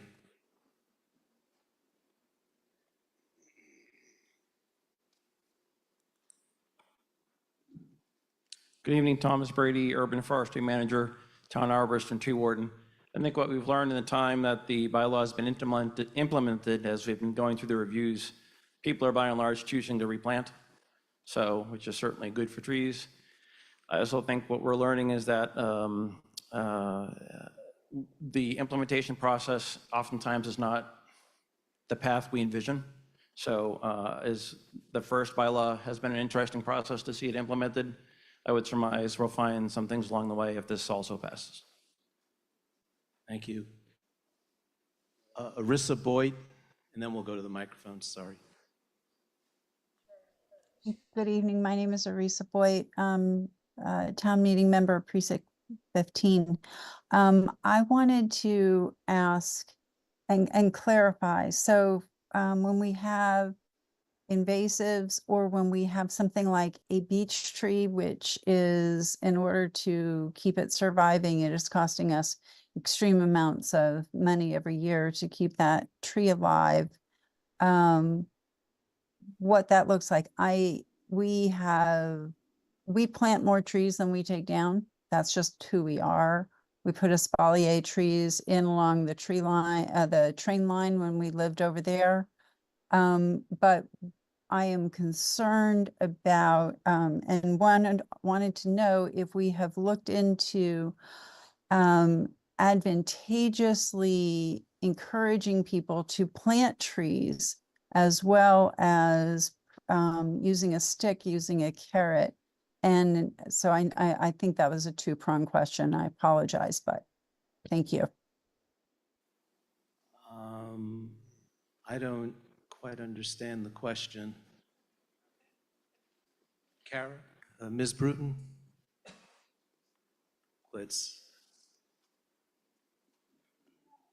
Good evening, Kara Bruton, Director of Planning. As the zoning keeps changing and evolving over time, we work together across departments. So for example, working with DPW on the tree urban master plan that happened a couple of years ago, right on the tail of COVID. As we were working last fall with the MBTA Communities Act, town meeting last fall proposed zoning to make housing redevelopment happen at the corner of Walnut and High with Brookline Housing Authority. That zoning includes tree canopy planting standards, and we're excited to see that move forward, and we'll continue to pilot ideas like that as we move forward. Thank you. Ms. Bastian? Thank you. Bonnie Bastian, Town Meeting Member, Precinct 5. I'm curious about trees that are hazards. If you have a really big, really old, mainly dead tree, maybe it's not mainly dead, but maybe there's a chance that it's going to fall on your house or your neighbor's house and you have to take it down. Are you also, is this exempted at all? Or Yes, that's an exemption. Okay. That's an explicit exemption. Okay, sorry about that. I missed it. Okay, thank you. Mr. Rubenstein? Michael Rubenstein, Precinct 13. I have a question about the petitioner's analysis of other towns when they said that the funding of the mitigation fund would fund the resources needed to resource the program.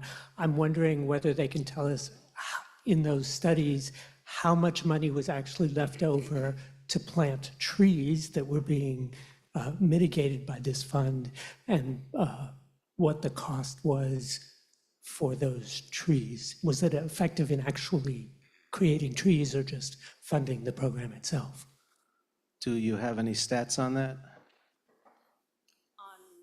Whether the what was collected exceeds the cost of administration and there was money actually generated to plant trees, or did it just fund the bureaucracy?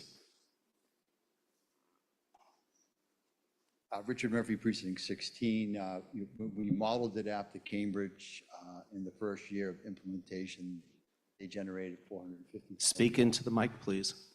In the first year, Cambridge had success where they covered the labor costs and also additional fees for planting. Everything is all to depend on the mitigation that takes place behind this bylaw. So if more people are choosing to preserve the trees or replant on their property, it will affect the overall revenue. So it's a projected number, and we use Cambridge's success behind their bylaw that they implemented 3 years ago. But the resources are constant? No, it's just like every expense in town, there's always fluctuations. Thank you. Thank you. Mr. Rosenthal, Marty Rosenthal has a question for Town Council.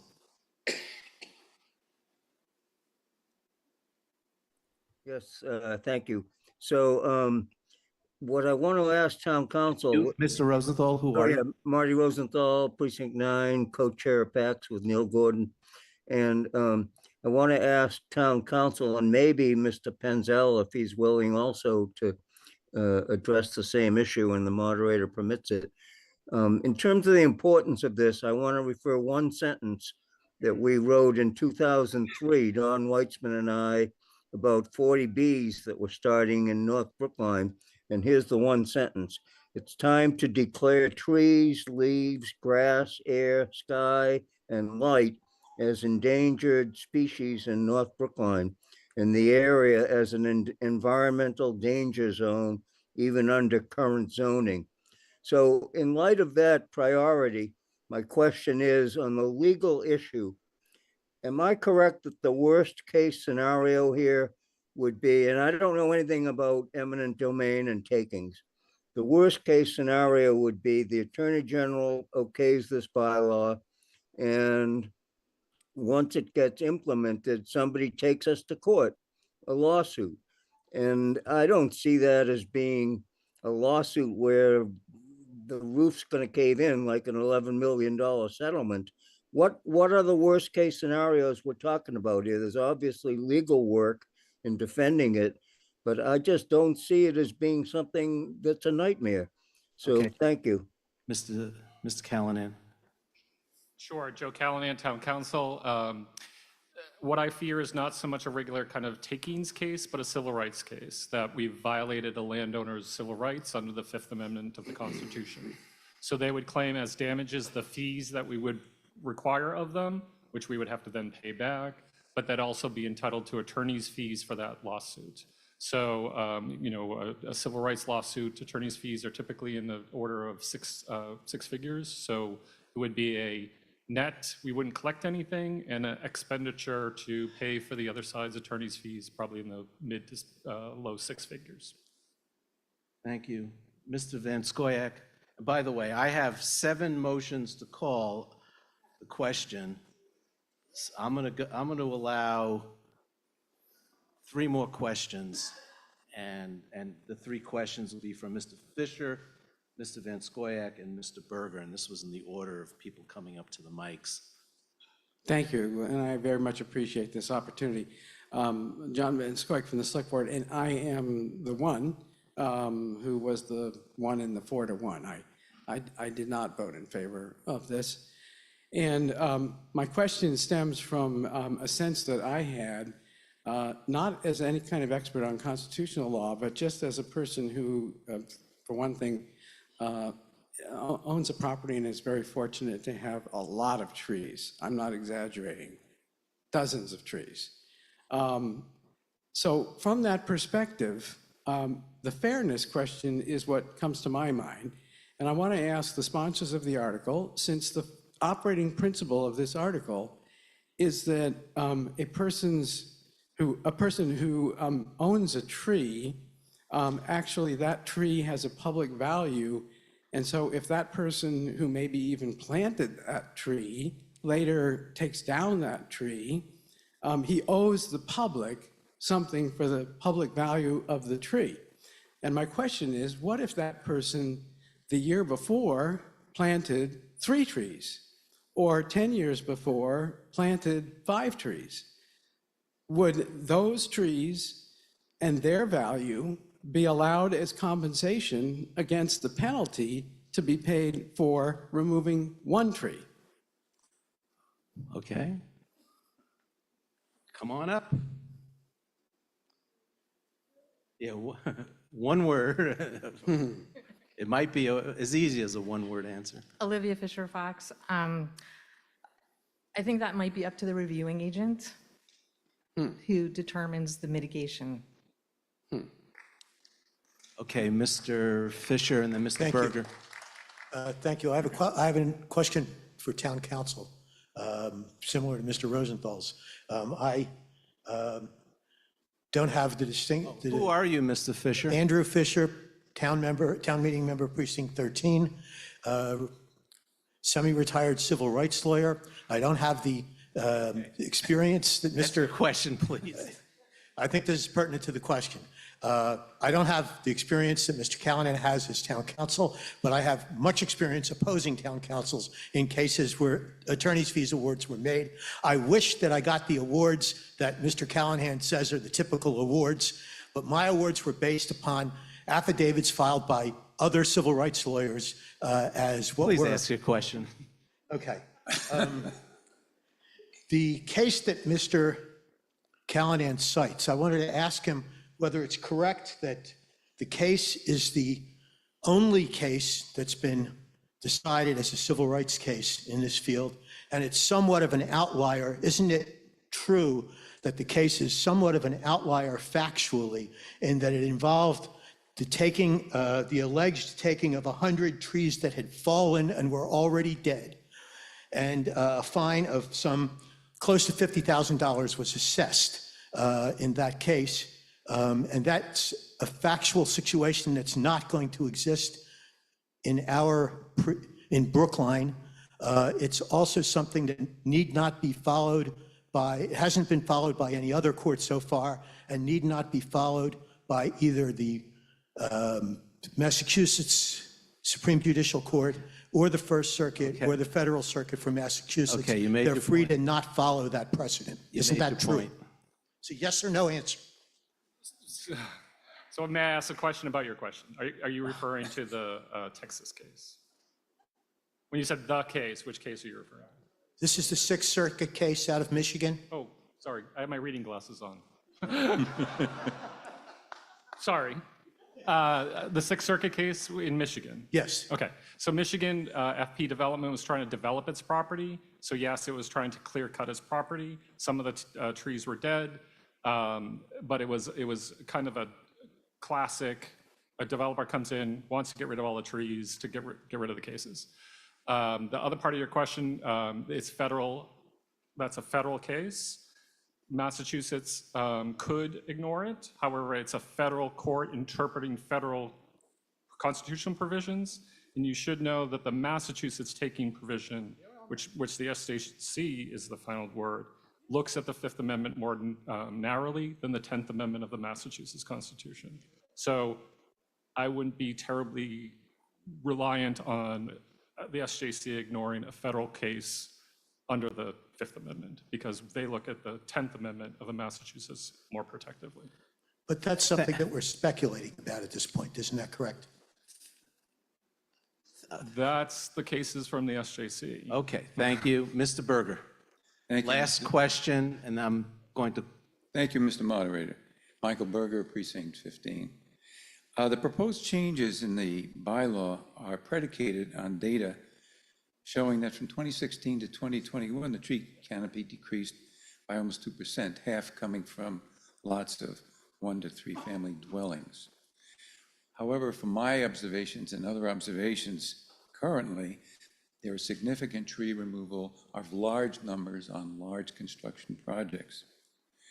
If construction is the major cause of canopy loss, then expanding the obligations to homeowners who are not doing construction, as detailed in Article 16, is excessive and punitive. The question is, are there data to show the breakdown of that 1% loss over the 5 years on lots from 1 to 3 families? What was the origin? What percentage was due to construction? What was just natural death of dying or disease of trees? And what percentage was done to unknown reasons? Do we have any statistics on that? If you don't have statistics, you don't have statistics. Yep, come to the mic, introduce yourself.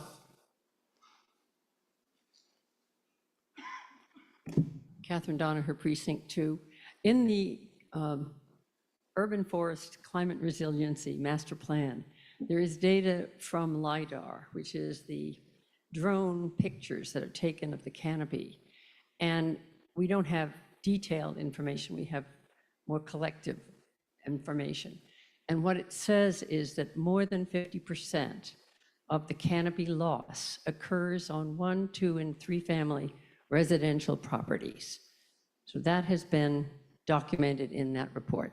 Right, but it's not whether it's construction or just, what is the source of that? The LIDAR doesn't give us that information. We don't have that information. Do we have any information from 2021 to present? Not to my knowledge, No. unless the town has some. Okay, we don't have the stats, No. Thanks, Mr. Berger.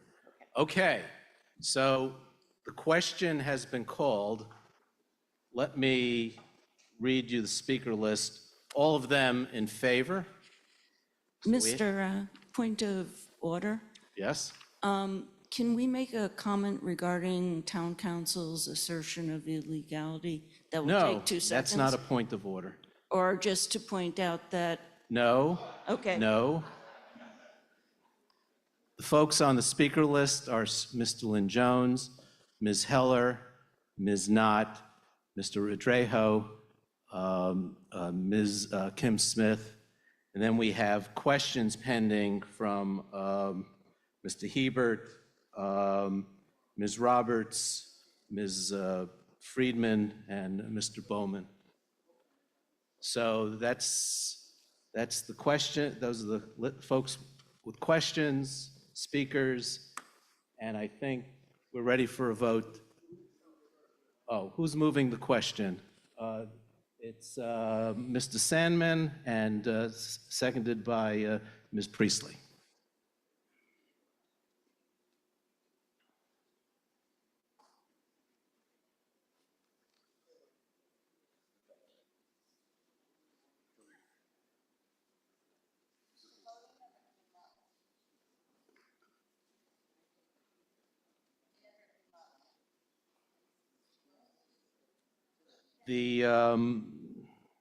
I'm seeing that they're not getting the IT issues. Go to the back of the room.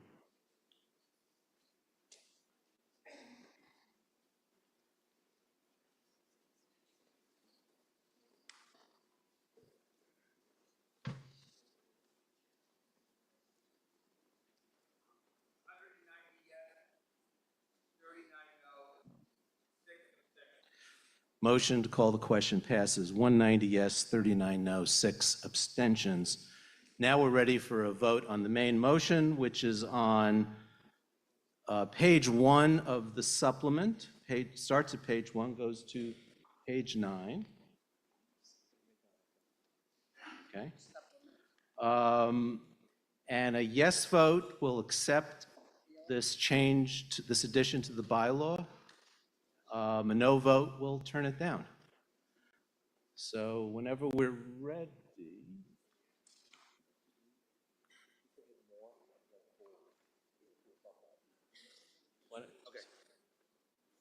If you don't see the voting slide, if you click on More on the bottom, and then you'll see a menu for polls, which you'll only see when the poll is active.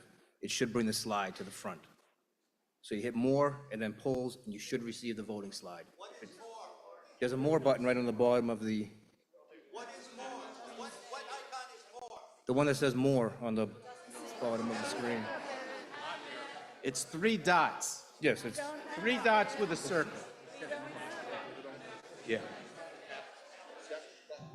On your tablet, at the bottom of the tablet, there are 3 dots with the word More underneath it. If your card does not show up, if you tap that, there'll be an option to select the poll, and that should bring the poll up. If you're having technical issues, IT is in the back who can help out. And even if we end tonight, we do not dissolve the meeting until 5 p.m. tomorrow. So you can send me an email stating the technical issue, the motion, and what you wanted to do to get your vote corrected. So you should be able to do that. Point of order. Point of order. What's up?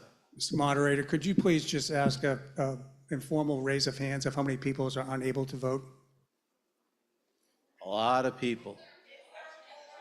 There's no... Were you able to vote on the motion to call the question? Okay, that was the question. So who was not able to vote on the motion to call the question? I see just a couple. So if that happens to you, when the poll comes up, the poll is hiding behind the window. So all you need to do is bring it forward. The way to bring it forward is you press that More button and then poll. Yes.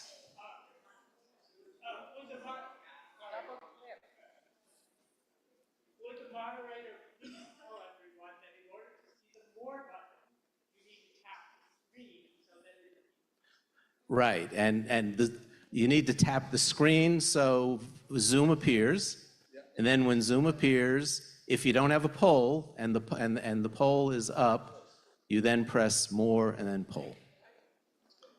And if when we do the vote, you don't You don't understand that, just go to the back with IT and they'll fix it for you. Okay, are we ready to vote? Does everyone know what we're voting on? Okay, then let's do it. Here we go.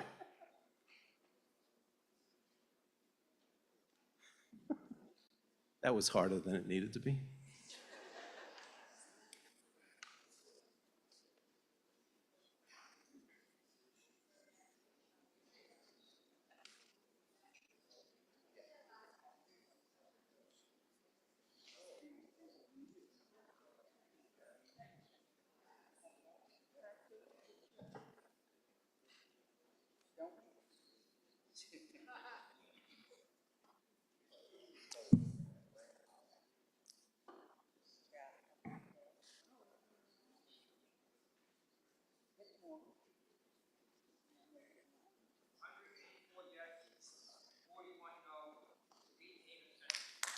Motion passes, 184 yes, 41 no, 18 abstentions. Got that? Okay, now we're moving back to Article 15.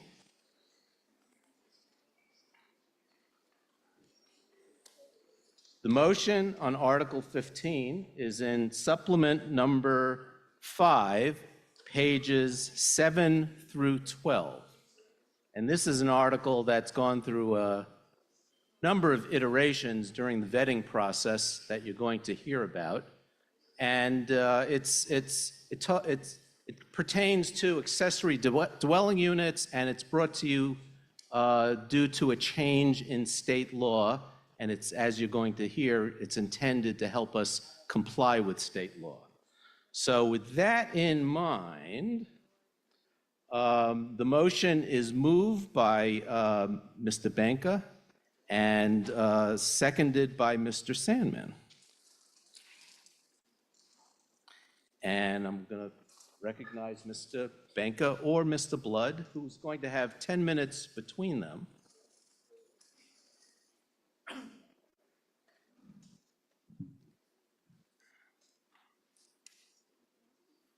Good evening. I'm Roger Blood. Speak into the mic, Mr. Blood. Loud enough? There. I'm Roger Blood, co-petitioner of this substitute motion and also chair of the town's Housing Advisory Board, which is unanimously recommending your favorable action on warrant Article 15, the substitute motion. It's a main motion. Oh, the main motion. We've been used to calling it substitute for so long. It's a main motion. The main motion. There's only one motion before us. For the HAB, this is my fourth appearance before town meeting, advocating for ADUs, accessory dwelling units, going back as far as 2009, and as recently as this past May. We're back before you now, responding to new statewide ADU zoning mandates, which most notably will prohibit any owner occupancy conditions or restrictions in our bylaw. This motion is an outgrowth of the original warrant Article 15 as submitted by the Planning Board, which Dick Benka and I viewed as going well beyond what the new state mandates require, especially in the absence to date of clear state regulations or guidance, and absent, as equally important, minimal community understanding or support at this stage. Following my brief remarks, Dick Benka will share important details of what this motion does and does not do. Brookline's and the HAB's housing policy goals for ADUs, as stated in our 2019 and 2024 ADU bylaws, will remain in warrant Article 15. These include providing flexibility as families' needs change over time and for seniors to age in place in their homes, also for households with disabled family members.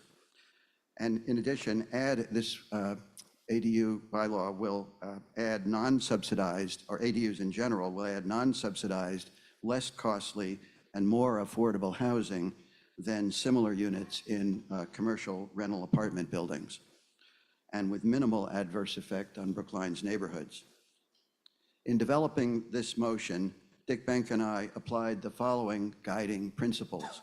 First, to acknowledge that the new state statutes and this article's purpose is to help ease the local housing crisis by producing more affordable housing in the form of ADUs in Brookline, something that we've not particularly succeeded well at to date. Second guiding principle is to fully comply with both the spirit and the letter of the new state ADU statute. And third, wherever the state statute's undefined quote unquote reasonable rules allow some local discretion, to emphasize the need for broad-based town meeting, that means your support and your concurrence with what's being proposed. B, to address the significant differences in the intensity of use between vacant, unoccupied garages and sheds and occupied detached ADU buildings. Third, to give increased consideration for the likely effect and impact on direct abutters. And fourth, to defer to town council on what would or would not, quote, unreasonably restrict an owner's ability to create an ADU. So Dick Benko will now elaborate further on how we've applied these guiding principles. Thank you very much.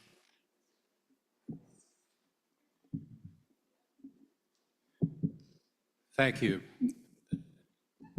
Dick Benka, Town Meeting Member, Precinct 14, former Select Board member, former Chair of the Zoning Bylaw Committee, and a number of other committees charged with zoning reform and legal compliance. Roger Blood and I were each concerned with problems in the original warrant article. The original warrant article, for example, had by right side yard and rear yard setbacks of only 6 feet for ADUs across the entire town, eliminated all FAR, floor area ratio limits on massing, and eliminated all open space requirements when ADUs were involved.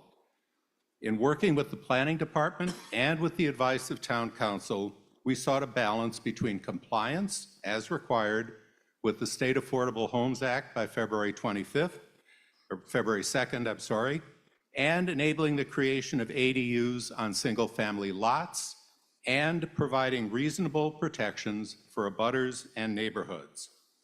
With one amendment, our substitute motion has now become the main motion before you, supported by the Select Board and the Advisory Committee, and viewed favorably by the Housing Advisory Board, Planning Board, Brookline by Design, and Brookline for Everyone.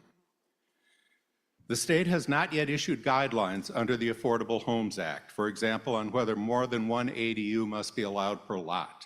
Also, the bylaw will have to be tested in practice. It's therefore conceivable that we will be back at some point in the future to update this. Next slide, please. But for now, we believe we meet or exceed state law in a number of respects.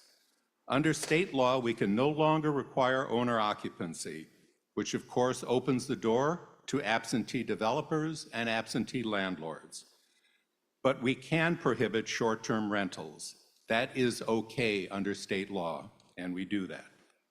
Also, by special permit, we allow expansion of ADUs beyond the state-defined square footage.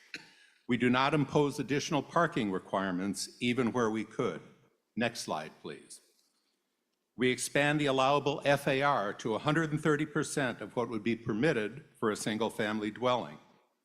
As proposed in the original article, we increase the allowable height of a detached building that contains an ADU, permitting usable living space on the second floor.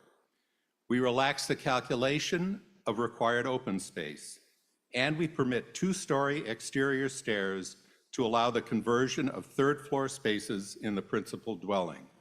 Next slide, please. A great deal of discussion revolved around setbacks. From the get-go, we viewed the 6-foot setback as not tenable. That is the existing bylaw setback for so-called accessory buildings, a garage, a tool shed, a garden shed.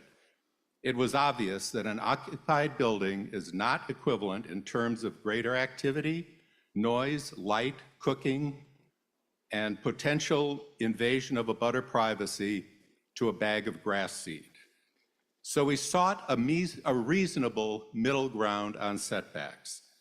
The by right side yard setbacks for ADUs are held at current levels for single-family dwellings, since these are as small as 7.5 feet on the smallest lots and reach 20 feet only on lots of more than half an acre.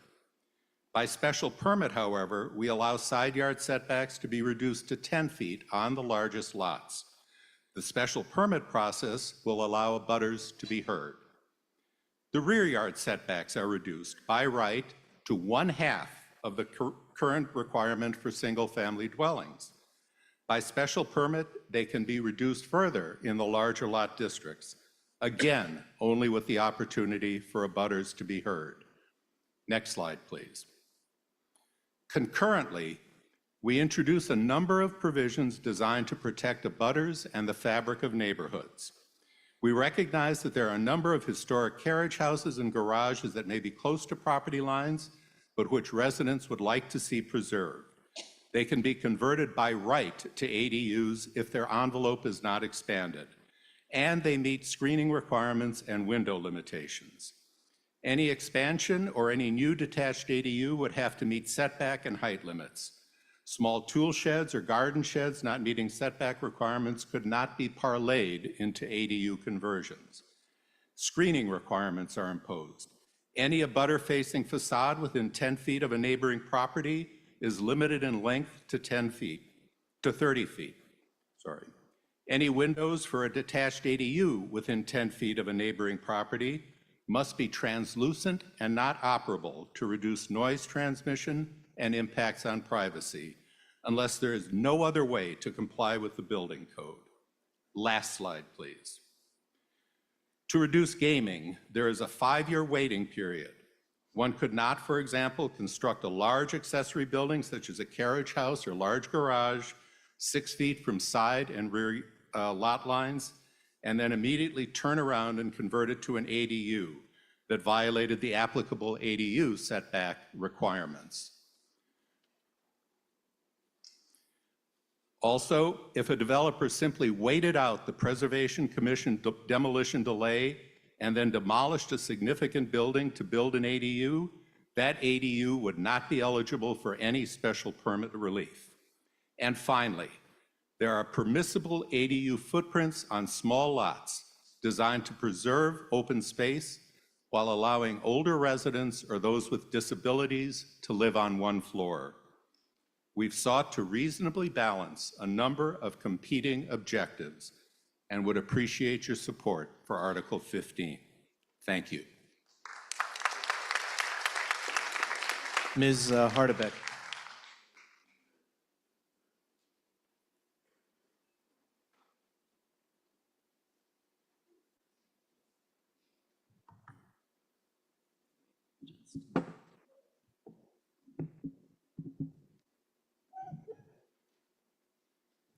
How's this? Can you hear me? Okay.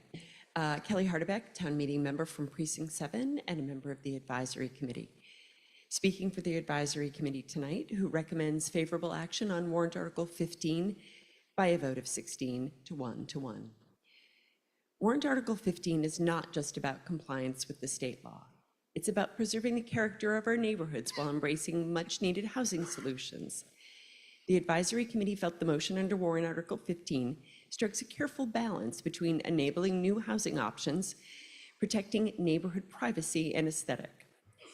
The article allows homeowners to build detached ADUs up to 900 square feet by right, with reasonable height and setback limits that protect privacy and open space. It mandates privacy screening and restricts windows facing neighboring properties to ensure minimal impact on those neighbors. These provisions address the concerns about congestion, noise, and privacy, while allowing us much-needed housing flexibility. In conclusion, warrant Article 15 is a well-balanced proposal that addresses the need for more diverse housing options and the concerns of our community. It allows us to comply with state law while maintaining control over how ADUs are integrated into our neighborhood. I hope you will join me and the advisory committee by voting favorable action on warrant Article 15. Thank you. Thank you. Mr. Sandman?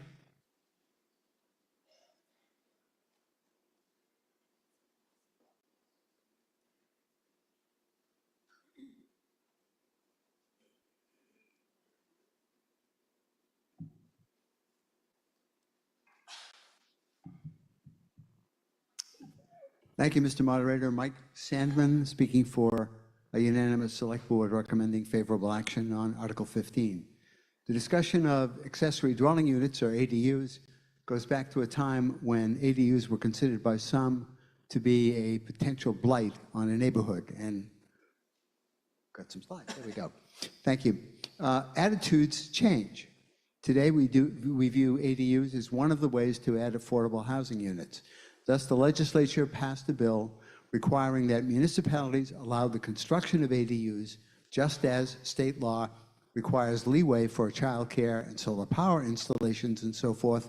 The law does allow municipalities to impose reasonable, quote, reasonable regulations, but offers no guidance on what would be considered reasonable. Next slide, please. There we go. Article 15 was drafted by the Planning Department with an eye towards steering clear of any concerns about what is reasonable, so it allowed a broad range of ADU configurations. A more restrictive version was offered by Roger Blood and Dick Benka, and the Select Board asked the Planning Department to work with them to develop a consensus. The result is the motion we're voting on tonight, which reflects the work and cooperation of both the planning staff and Mr. Blood and Mr. Benka, for which we're quite grateful. The Advisory Committee's report does an excellent job of explaining the details in the motion, but here's an example of what we can expect. Next slide, please. Give you a look at that. And the next slide, please. The Select Board believes that the motion for Article 15 represents a reasonable set of regulations for ADUs. Following last night's meeting and the votes that we had on zoning, I wanted to reassure the staff of the Planning Department that whatever the votes were on zoning, we love them. Please join, yes, applause.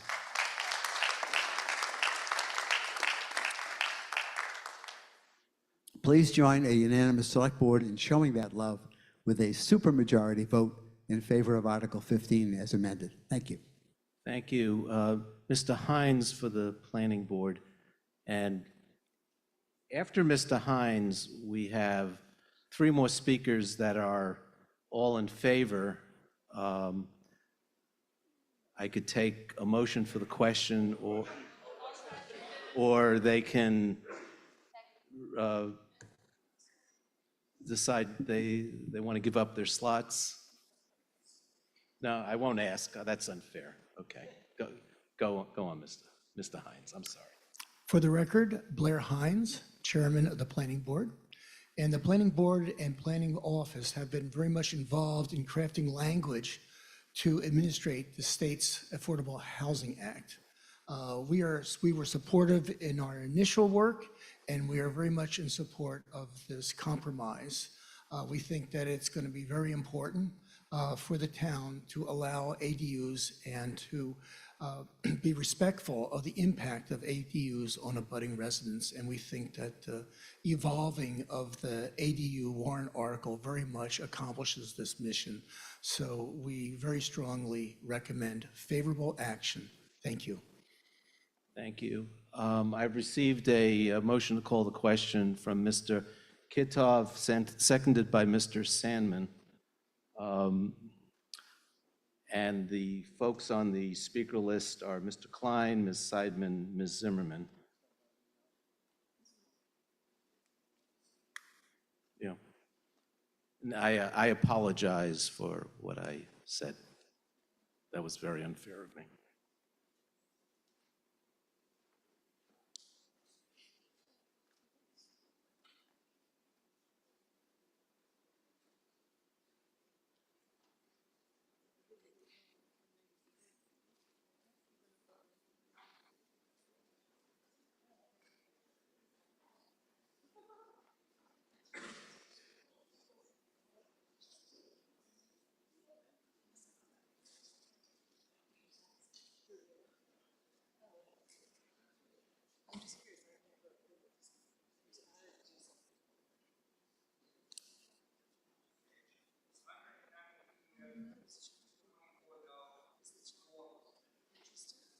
Motion passes 192 yes, 24 no, 4 abstentions. We're now ready for the main motion, which is on supplement 5, pages 7 through 12. And a 2/3 vote is going to be required. And you may ask, well, aren't voting for ADUs, that's part of one of the prongs of housing choice. But in analyzing this very complex zoning bylaw, there are things that go beyond what housing choice would allow us to have a majority vote. So we're going to have a 2/3 vote required. So a yes vote is to accept the zoning change, and a no vote is to turn it down and keep the status quo, and we won't be in compliance with state law. Ready?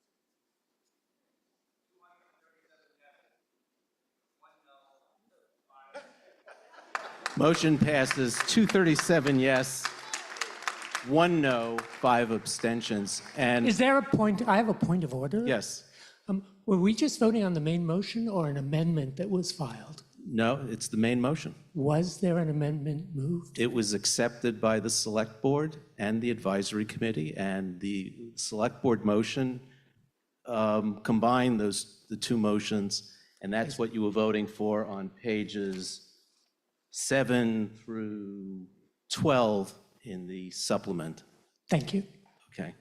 Let me say, Mr. Benka and Mr. Blood did an amazing job on this. So, and the interesting thing is, I was asked as they were going through it, I was asked whether or not the changes were within scope, and it took me, I had 15 hours going through the zoning and trying to figure out what was within scope and what was not in scope, but it was a very detailed, intense effort. It was truly amazing, so thank you.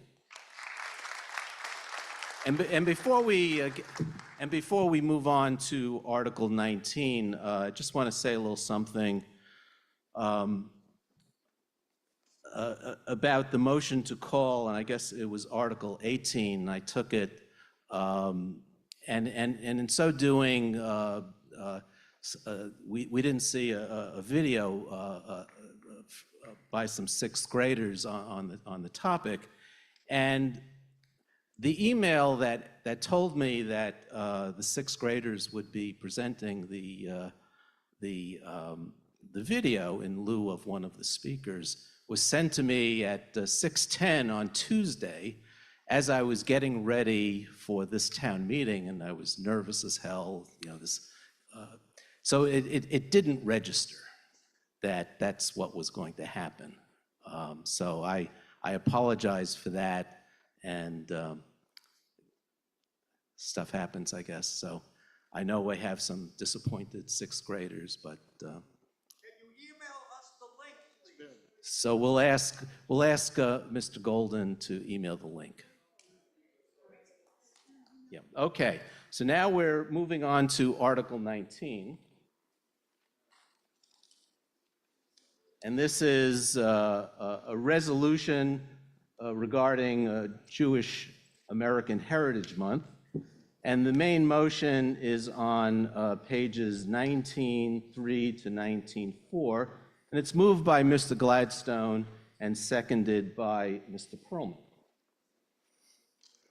So Mr. Gladstone and Mr. Burstein, who are the sponsors, have 6 minutes. And we will not need them, thank you, but we'll use some of them. Thank you, Mr. Moderator. I am Michael A. Burstein, Town Meeting Member, Precinct 12, along with Scott Gladstone, Town Meeting Member, Precinct 16. Scott and I are delighted to present Article 19 to Town Meeting, a resolution that would take Jewish American Heritage Month, first established by the United States in 2006, and more formally establish it in Brookline. Up until now, Jewish American Heritage Month has in fact been acknowledged in town, usually by a vote of the Select Board, but that is possibly news to you since Select Board proclamations don't always get as much attention as town meeting resolutions. Scott and I felt that the time had come for such a resolution. One of the joys of living in Brookline is our town's commitment to celebrating our diversity. 2 years ago, this town meeting approved a resolution for AAPI Month, and in previous years, we voted to establish Martin Luther King Day and Indigenous Peoples Day observances. Scott and I are grateful for the other groups that paved the way, and we used the AAPI resolution as a model for this one. We were glad to see that the Select Board, the Advisory Committee, and the ODEICR voted to support the article, and that the school committee made a statement in favor. In all cases, the votes were overwhelmingly in favor with no opposition. On a higher level, Jewish American Heritage Month is one of the many heritage and history months that is acknowledged by the US State Department as a federal observance. You may remember I sent an email with a link to the website about these months.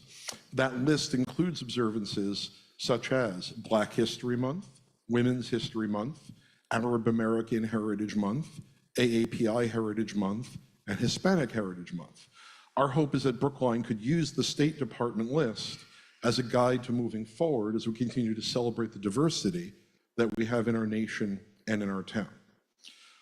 More specifically, for Jewish American Heritage Month, our resolution advocates for a townwide celebration, for supplemental curriculum for the schools, and for the people of our town to learn about the history, culture, and lives of their Jewish neighbors, classmates, and friends. Earlier this year, the Boston City Council voted in favor of a similar resolution. It seemed appropriate for Brookline to do the same. Probably one of the most important things Jewish American Heritage Month would allow us to do is teach about the diversity within the Jewish community itself. The American Jewish community is not a monolith. There are American Jews of all different races, creeds, and backgrounds. Brookline is and has been home to Jews of color, such as Noah Fay, an advocate against anti-Semitism, who grew up in Coolidge Corner, and to Ferret Berenbaum, a rabbi at Temple Beth Zion in Washington Square. In this very town meeting, maybe in this room, there are town meeting members who are Jewish but not Ashkenazi European. They are Mizrahi Jews, whose families come from millennia-old Jewish communities in North Africa or the Middle East. Their families spoke Judeo-Persian or Judeo-Arabic. If any of this information is new to you, then the need for a Jewish American Heritage Month becomes more evident. Teaching about diverse groups needs to be done in two ways. Their experiences need to be integrated into all discussions about tolerance and difference, but their individual group experiences must also be separately discussed so as to celebrate what makes each community unique. It is our hope that being intentional about celebrating a Jewish American Heritage Month will spur learning and conversations all year round. On a personal note, I remember years ago when I was a teacher, one of my colleagues created a presentation on Black History Month for our school. It was a simple slideshow of names, biographies, and photos of important Black Americans. But I recall how the auditorium quieted down as students started to realize just how much Black Americans had contributed to our country. I also recall reading a book on Irish Americans years ago that also listed many names and biographies. When we see lists like these presented right in front of us, when we focus on the contributions of any one particular culture to our great mosaic, it benefits us all. I could provide such a list right now of important Jewish Americans. I shared one such compelling list again to the TMMA list earlier this week. A Jewish American Heritage Month would help us shine a spotlight on people such as Ruth Bader Ginsburg, Betty Friedan, Lillian Wald, Julius Rosenwald, and Ali Reisman. Celebrities aside, we wish to inspire and create opportunities through Jewish American Heritage Month for all of us to learn more about our neighbors. I hope town meeting will join Scott and me and our many supporters and vote in favor. Thank you. Thank you. Scott Gladstone, town meeting member, precinct 16. I just got an email from one of our Mizrahi brethren in the room that his family also grew up speaking Ladino, which is a mixture of Spanish and Hebrew. And otherwise, I would say ditto to what Michael said. Thank you. Thank you. Mr. Perlman?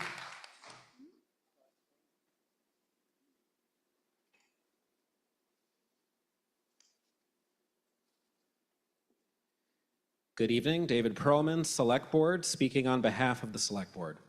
Article 19 is a petitioned resolution that urges the town to declare May as Jewish American Heritage Month in Brookline. This would match the timing of Jewish American Heritage Month at the national level, established in 2006. Warrant Article 19 would recognize Jewish American Heritage Month in a manner similar to which the town recognizes and celebrates Asian American and Pacific Islander Heritage Month. It also would follow in its formational procedural footsteps. Asian American and Pacific Islander Heritage Month in Brookline was established via a successful town meeting resolution at the fall 2022 town meeting. Warrant Article 19 would create a celebration committee and additionally encourage the schools to provide education on historic Jewish American figures and their contributions. The celebration committee would not rely on town staff.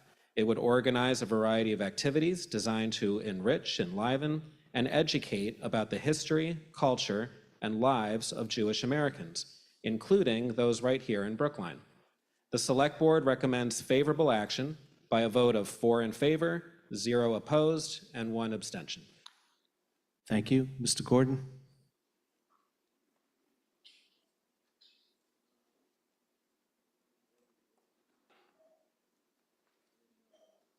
You're not the person? Oh, is Mr. Buono prepared to? Without lengthy explanation, Neil Gordon, Precinct 1 Town Meeting member, speaking for the Advisory Committee, which recommends favorable action by a vote of 24 to 0 to 0. Thank you. Mr. Rosenthal, who's remote? And Mr. Kitov is next, and he's the last speaker signed up. Thank you, Marty Rosenthal, Precinct 9, former Select Board member and co-chair of PACS. I've actually written enough of what I want to talk about, the connection between anti-Zionism and anti-Semitism. So I'm actually going to yield my time to the next speaker, and I'm sure that will get a little bit of applause. And you can spare the applause. Thank you. Mr. Kitov, you have 3 minutes. You don't get the additional time. Ruby Kitov, town meeting members, precinct 6. I think there must have been a confusion. I signed up to speak on 20, not on 19. Oh, sorry about that.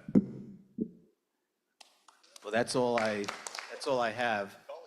So we're ready for a vote of the question.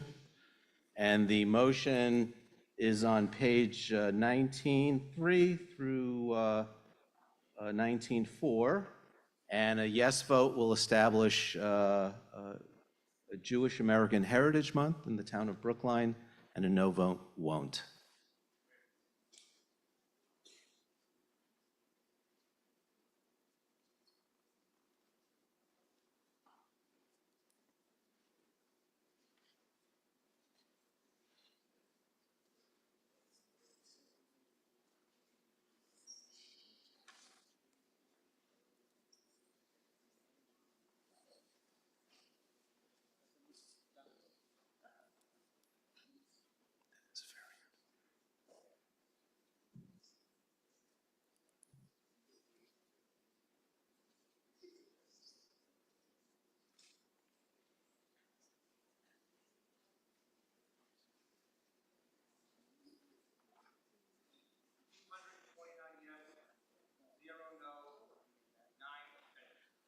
Motion passes 229 yes, 0 no, and 9 abstentions. And this brings us to Article 20. And we have a similar voting circumstance that we had in the spring. So let me just go through the motions, and we'll just talk a second about how we're going to proceed. So the main motion is on page 20-2, and it's moved by Mr. Mabruk and seconded by Beth Miller. The next motion, which is a substitute motion, is, no, she is. The next motion is the Gladstone-Burstein substitute motion, which was moved by Mr. Gladstone and seconded by Mr. Burstein. Then after that is the Zelka-Gruzman substitute amendment, and it's moved by Mr. Zelka. Do I have a second? I hear a second. After that is the Kitov-Szymanski substitute motion, moved by Mr. Kitov, seconded by Mr. Szymanski. After that is the Schatz-Seufer-Davis amendment, substitute amendment, and that's moved by Ms. Schatz and seconded by Mr. Seufer. Now, before we get into any of those motions in a debate, there is a motion to lay the question on the table, which is moved by Ms. Fisher and seconded by Ms. Albuquerque. So the chart you see before you is a flow chart of the voting sequence for this article. So it starts on the left, and the first box says petitioner's motion to lay on the table. And and that's vote 1. If that passes and it needs a 2/3 vote, we're done. If it doesn't pass, we then proceed to debate. When the debate is, after I've gone through the speaker list or the motion is called, the voting sequence would then proceed. First, the Gladstone-Burstein substitute. If that passes, we then would vote that the main motion. If it doesn't pass, we move to the Zelka-Gruzman amendment. If that passes, it becomes the main motion. If it doesn't, we then go to the Kitov-Szymanski substitute. If that passes, we go to the main motion. If it doesn't pass, we then go to the Schatz-Seufer substitute. If that passes, that becomes the main motion. And if all those fail, we then get to the petitioner's original main motion and vote on that. So is that, if we get to the debate and we get to the vote, I will explain that again. But first, we have to pass the first threshold. Do we lay this on the table? And this is a motion, according to our procedures, is a motion without debate. And we've done it before, so you know the implications. So a yes will lay this on the table, and a no will then proceed to the debate. So are you ready for the vote? Okay, here we go.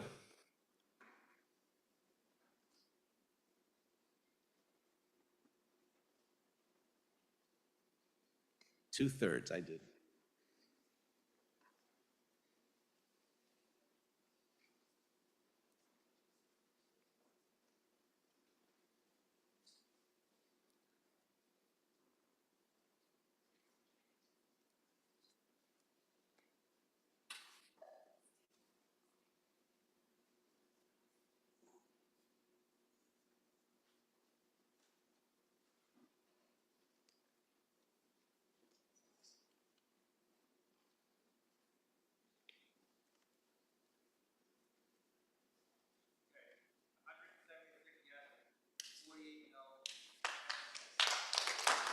The motion to lay on the table passed.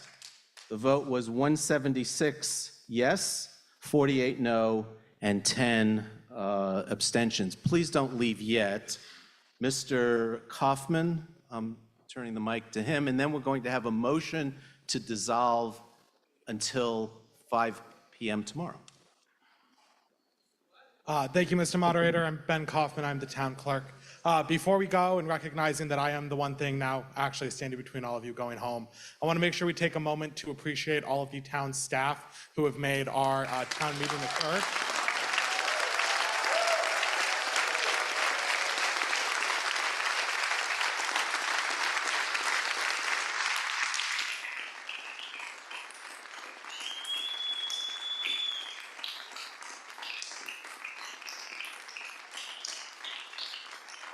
And I do want to take a special moment to acknowledge some of the staff who are working in this town meeting. Many of the staff we have for town meeting are also the staff who we use for elections in Brookline. And as many of you know, we just had quite a large election in November. What you might not realize is while the election ended on November 5th, we have to continue to count ballots for quite a time, and the election was not certified until yesterday. So if you're keeping track at home, that means many of these staff had 0 days between finishing the both emotionally and physically tiring work of the election and the emotional and physical tiring work of town meeting. They've taken a tremendous amount of time from their family, from their friends, from sleep, in order to make this happen, to make sure that democracy is alive and well in Brookline. And for that, we owe our eternal thanks to all of them and to everybody else who's made town meeting happen. So thank you very much. Okay. Do I have a motion to dissolve town meeting? And a second. Okay, let's drop the vote. And it's dissolved as of 5 p.m. tomorrow.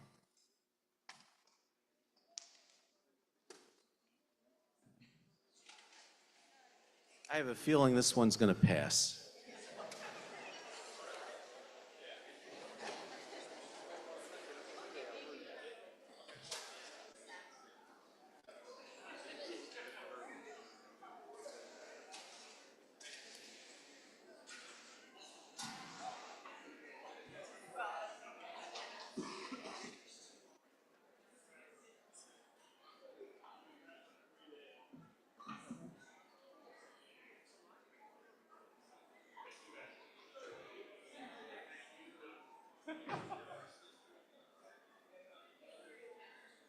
That is true.